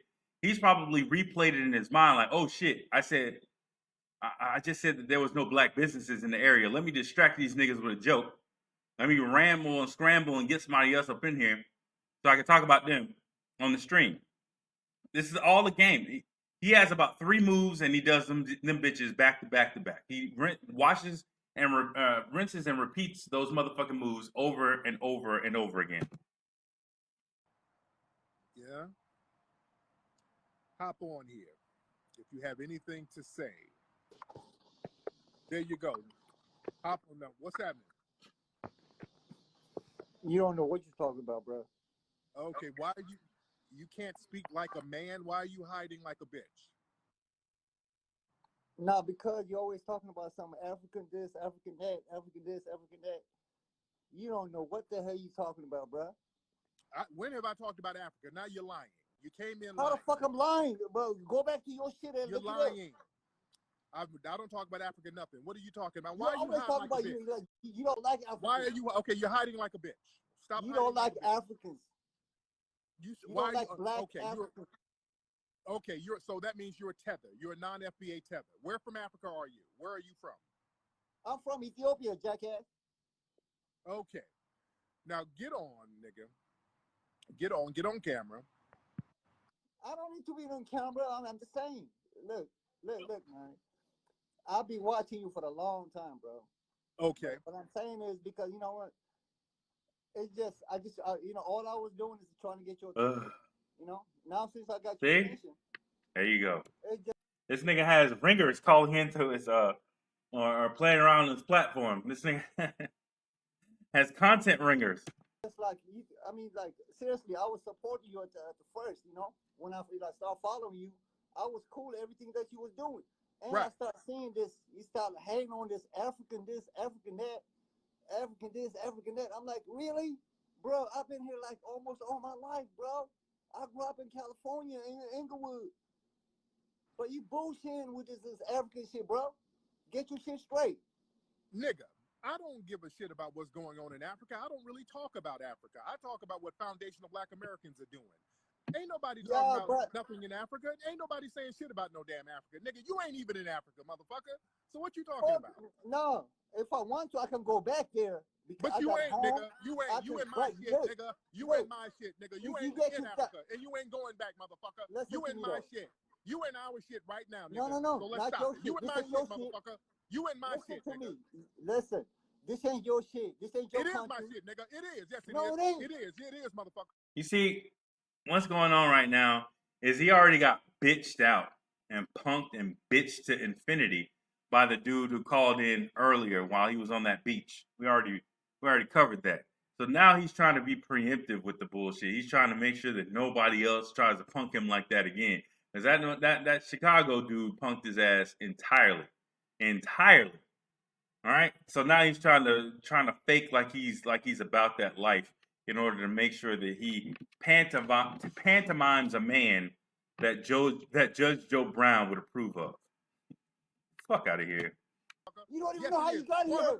This is my shit, nigga. This is the shit we built. Yes, it is. Bitch, nigga, shut your mouth. Shut up. Shut up, bitch, nigga. Nigga, shut your mouth before I throw some hummus on your ass. You don't want to hear what I gotta say. Okay, stop that. Okay, you babbling like a bitch. Okay, you don't want to hear. You don't want your followers to hear what I gotta say. No, nigga, you're gonna stop babbling. You're gonna stop babbling like a bitch now. You don't want your followers to hear what I gotta say. Okay, nigga, get your bitch. Yeah, look at him. Yeah. Okay. Exactly. Nothing, nigga. Get your Captain Phillips. Wait, back up. So what was that earlier that he was talking about being emotional, being anonymous? What was that? What was that he was talking about earlier about, oh, well, y'all call in, y'all hide y'all face, and y'all just try to be emotional. What the fuck was that then, boy? What was that? Let me explain to some of these tethers out here. Let me explain to some of I don't need to hear that. Let's just go to something else. Nigga. After my family sacrificed their lives building the wealth of a country so that you can get your little hungry ass over to. Again, I can't believe he said that, referencing the Ethiopian drought. Wow. Wow. Anyways, this is hilarious. This is hilarious. This is hilarious in a tragic way. I'm gonna end with this because I'm gonna break this up into two parts. Where are we? 47:39. I ain't being on here for another hour talking about this shit. It ain't happening.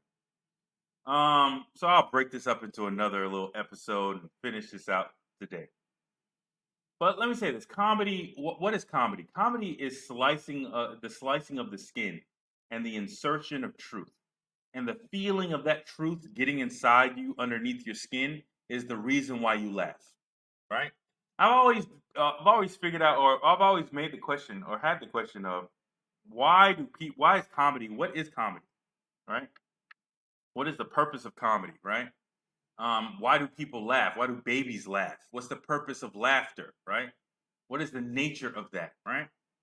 And that is, I believe, a biologically invented sort of like social construct that sort of made us susceptible to that level of truth insertion. When the operating system of the logical brain will not accept truth uh, directly, then comedy is a way for you to still insert that truth, unbeknownst to the person who's saying it, or at least reveal that truth being there, unbeknownst to the person who is observing.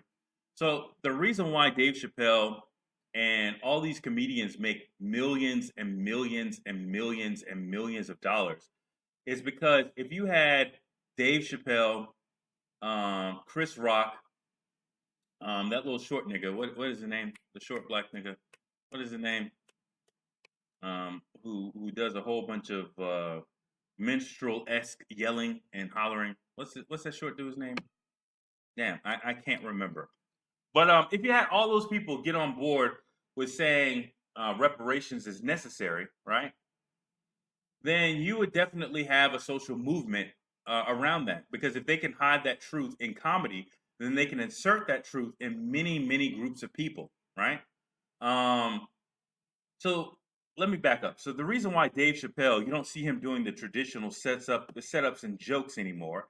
It's more of a conversational thing where he's talking about a topic and sort of conversationally making jokes in that set is because he realizes finally what, oh, I'm sure he knew about it earlier, but commercially couldn't use it, but now he is.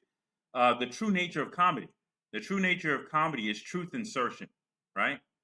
And the tickling feeling that we have that causes us or induces us to laugh is the feeling of that truth being inserted, right? And so, for instance, a gut buster, right? When you are laughing the hardest is when that truth that's inserted in you is well hidden, but has the same dimension, shape, and consistency of what is already there. So the funniest joke in the world is revealing a truth that you agreed with that was deep or hidden deep inside of you, and it resonated with you, right? Um, and so that resonance that they're able to get out of them, which is funny because laughter is a cyclical sound, but that resonance energy that they're able to bring out of you is the reason why comedians are paid as much. It's not really necessarily the entertainment value, right? Because think about it, if Malcolm X was a comedian, I think he could have gotten a lot more stuff done. If he was if instead of him being a pimp from Harlem, got to be honest, instead of him being a pimp and a numbers runner from Harlem, if he was an actual comedian going into his black empowerment work, I think it would have been a hell of a lot more effective.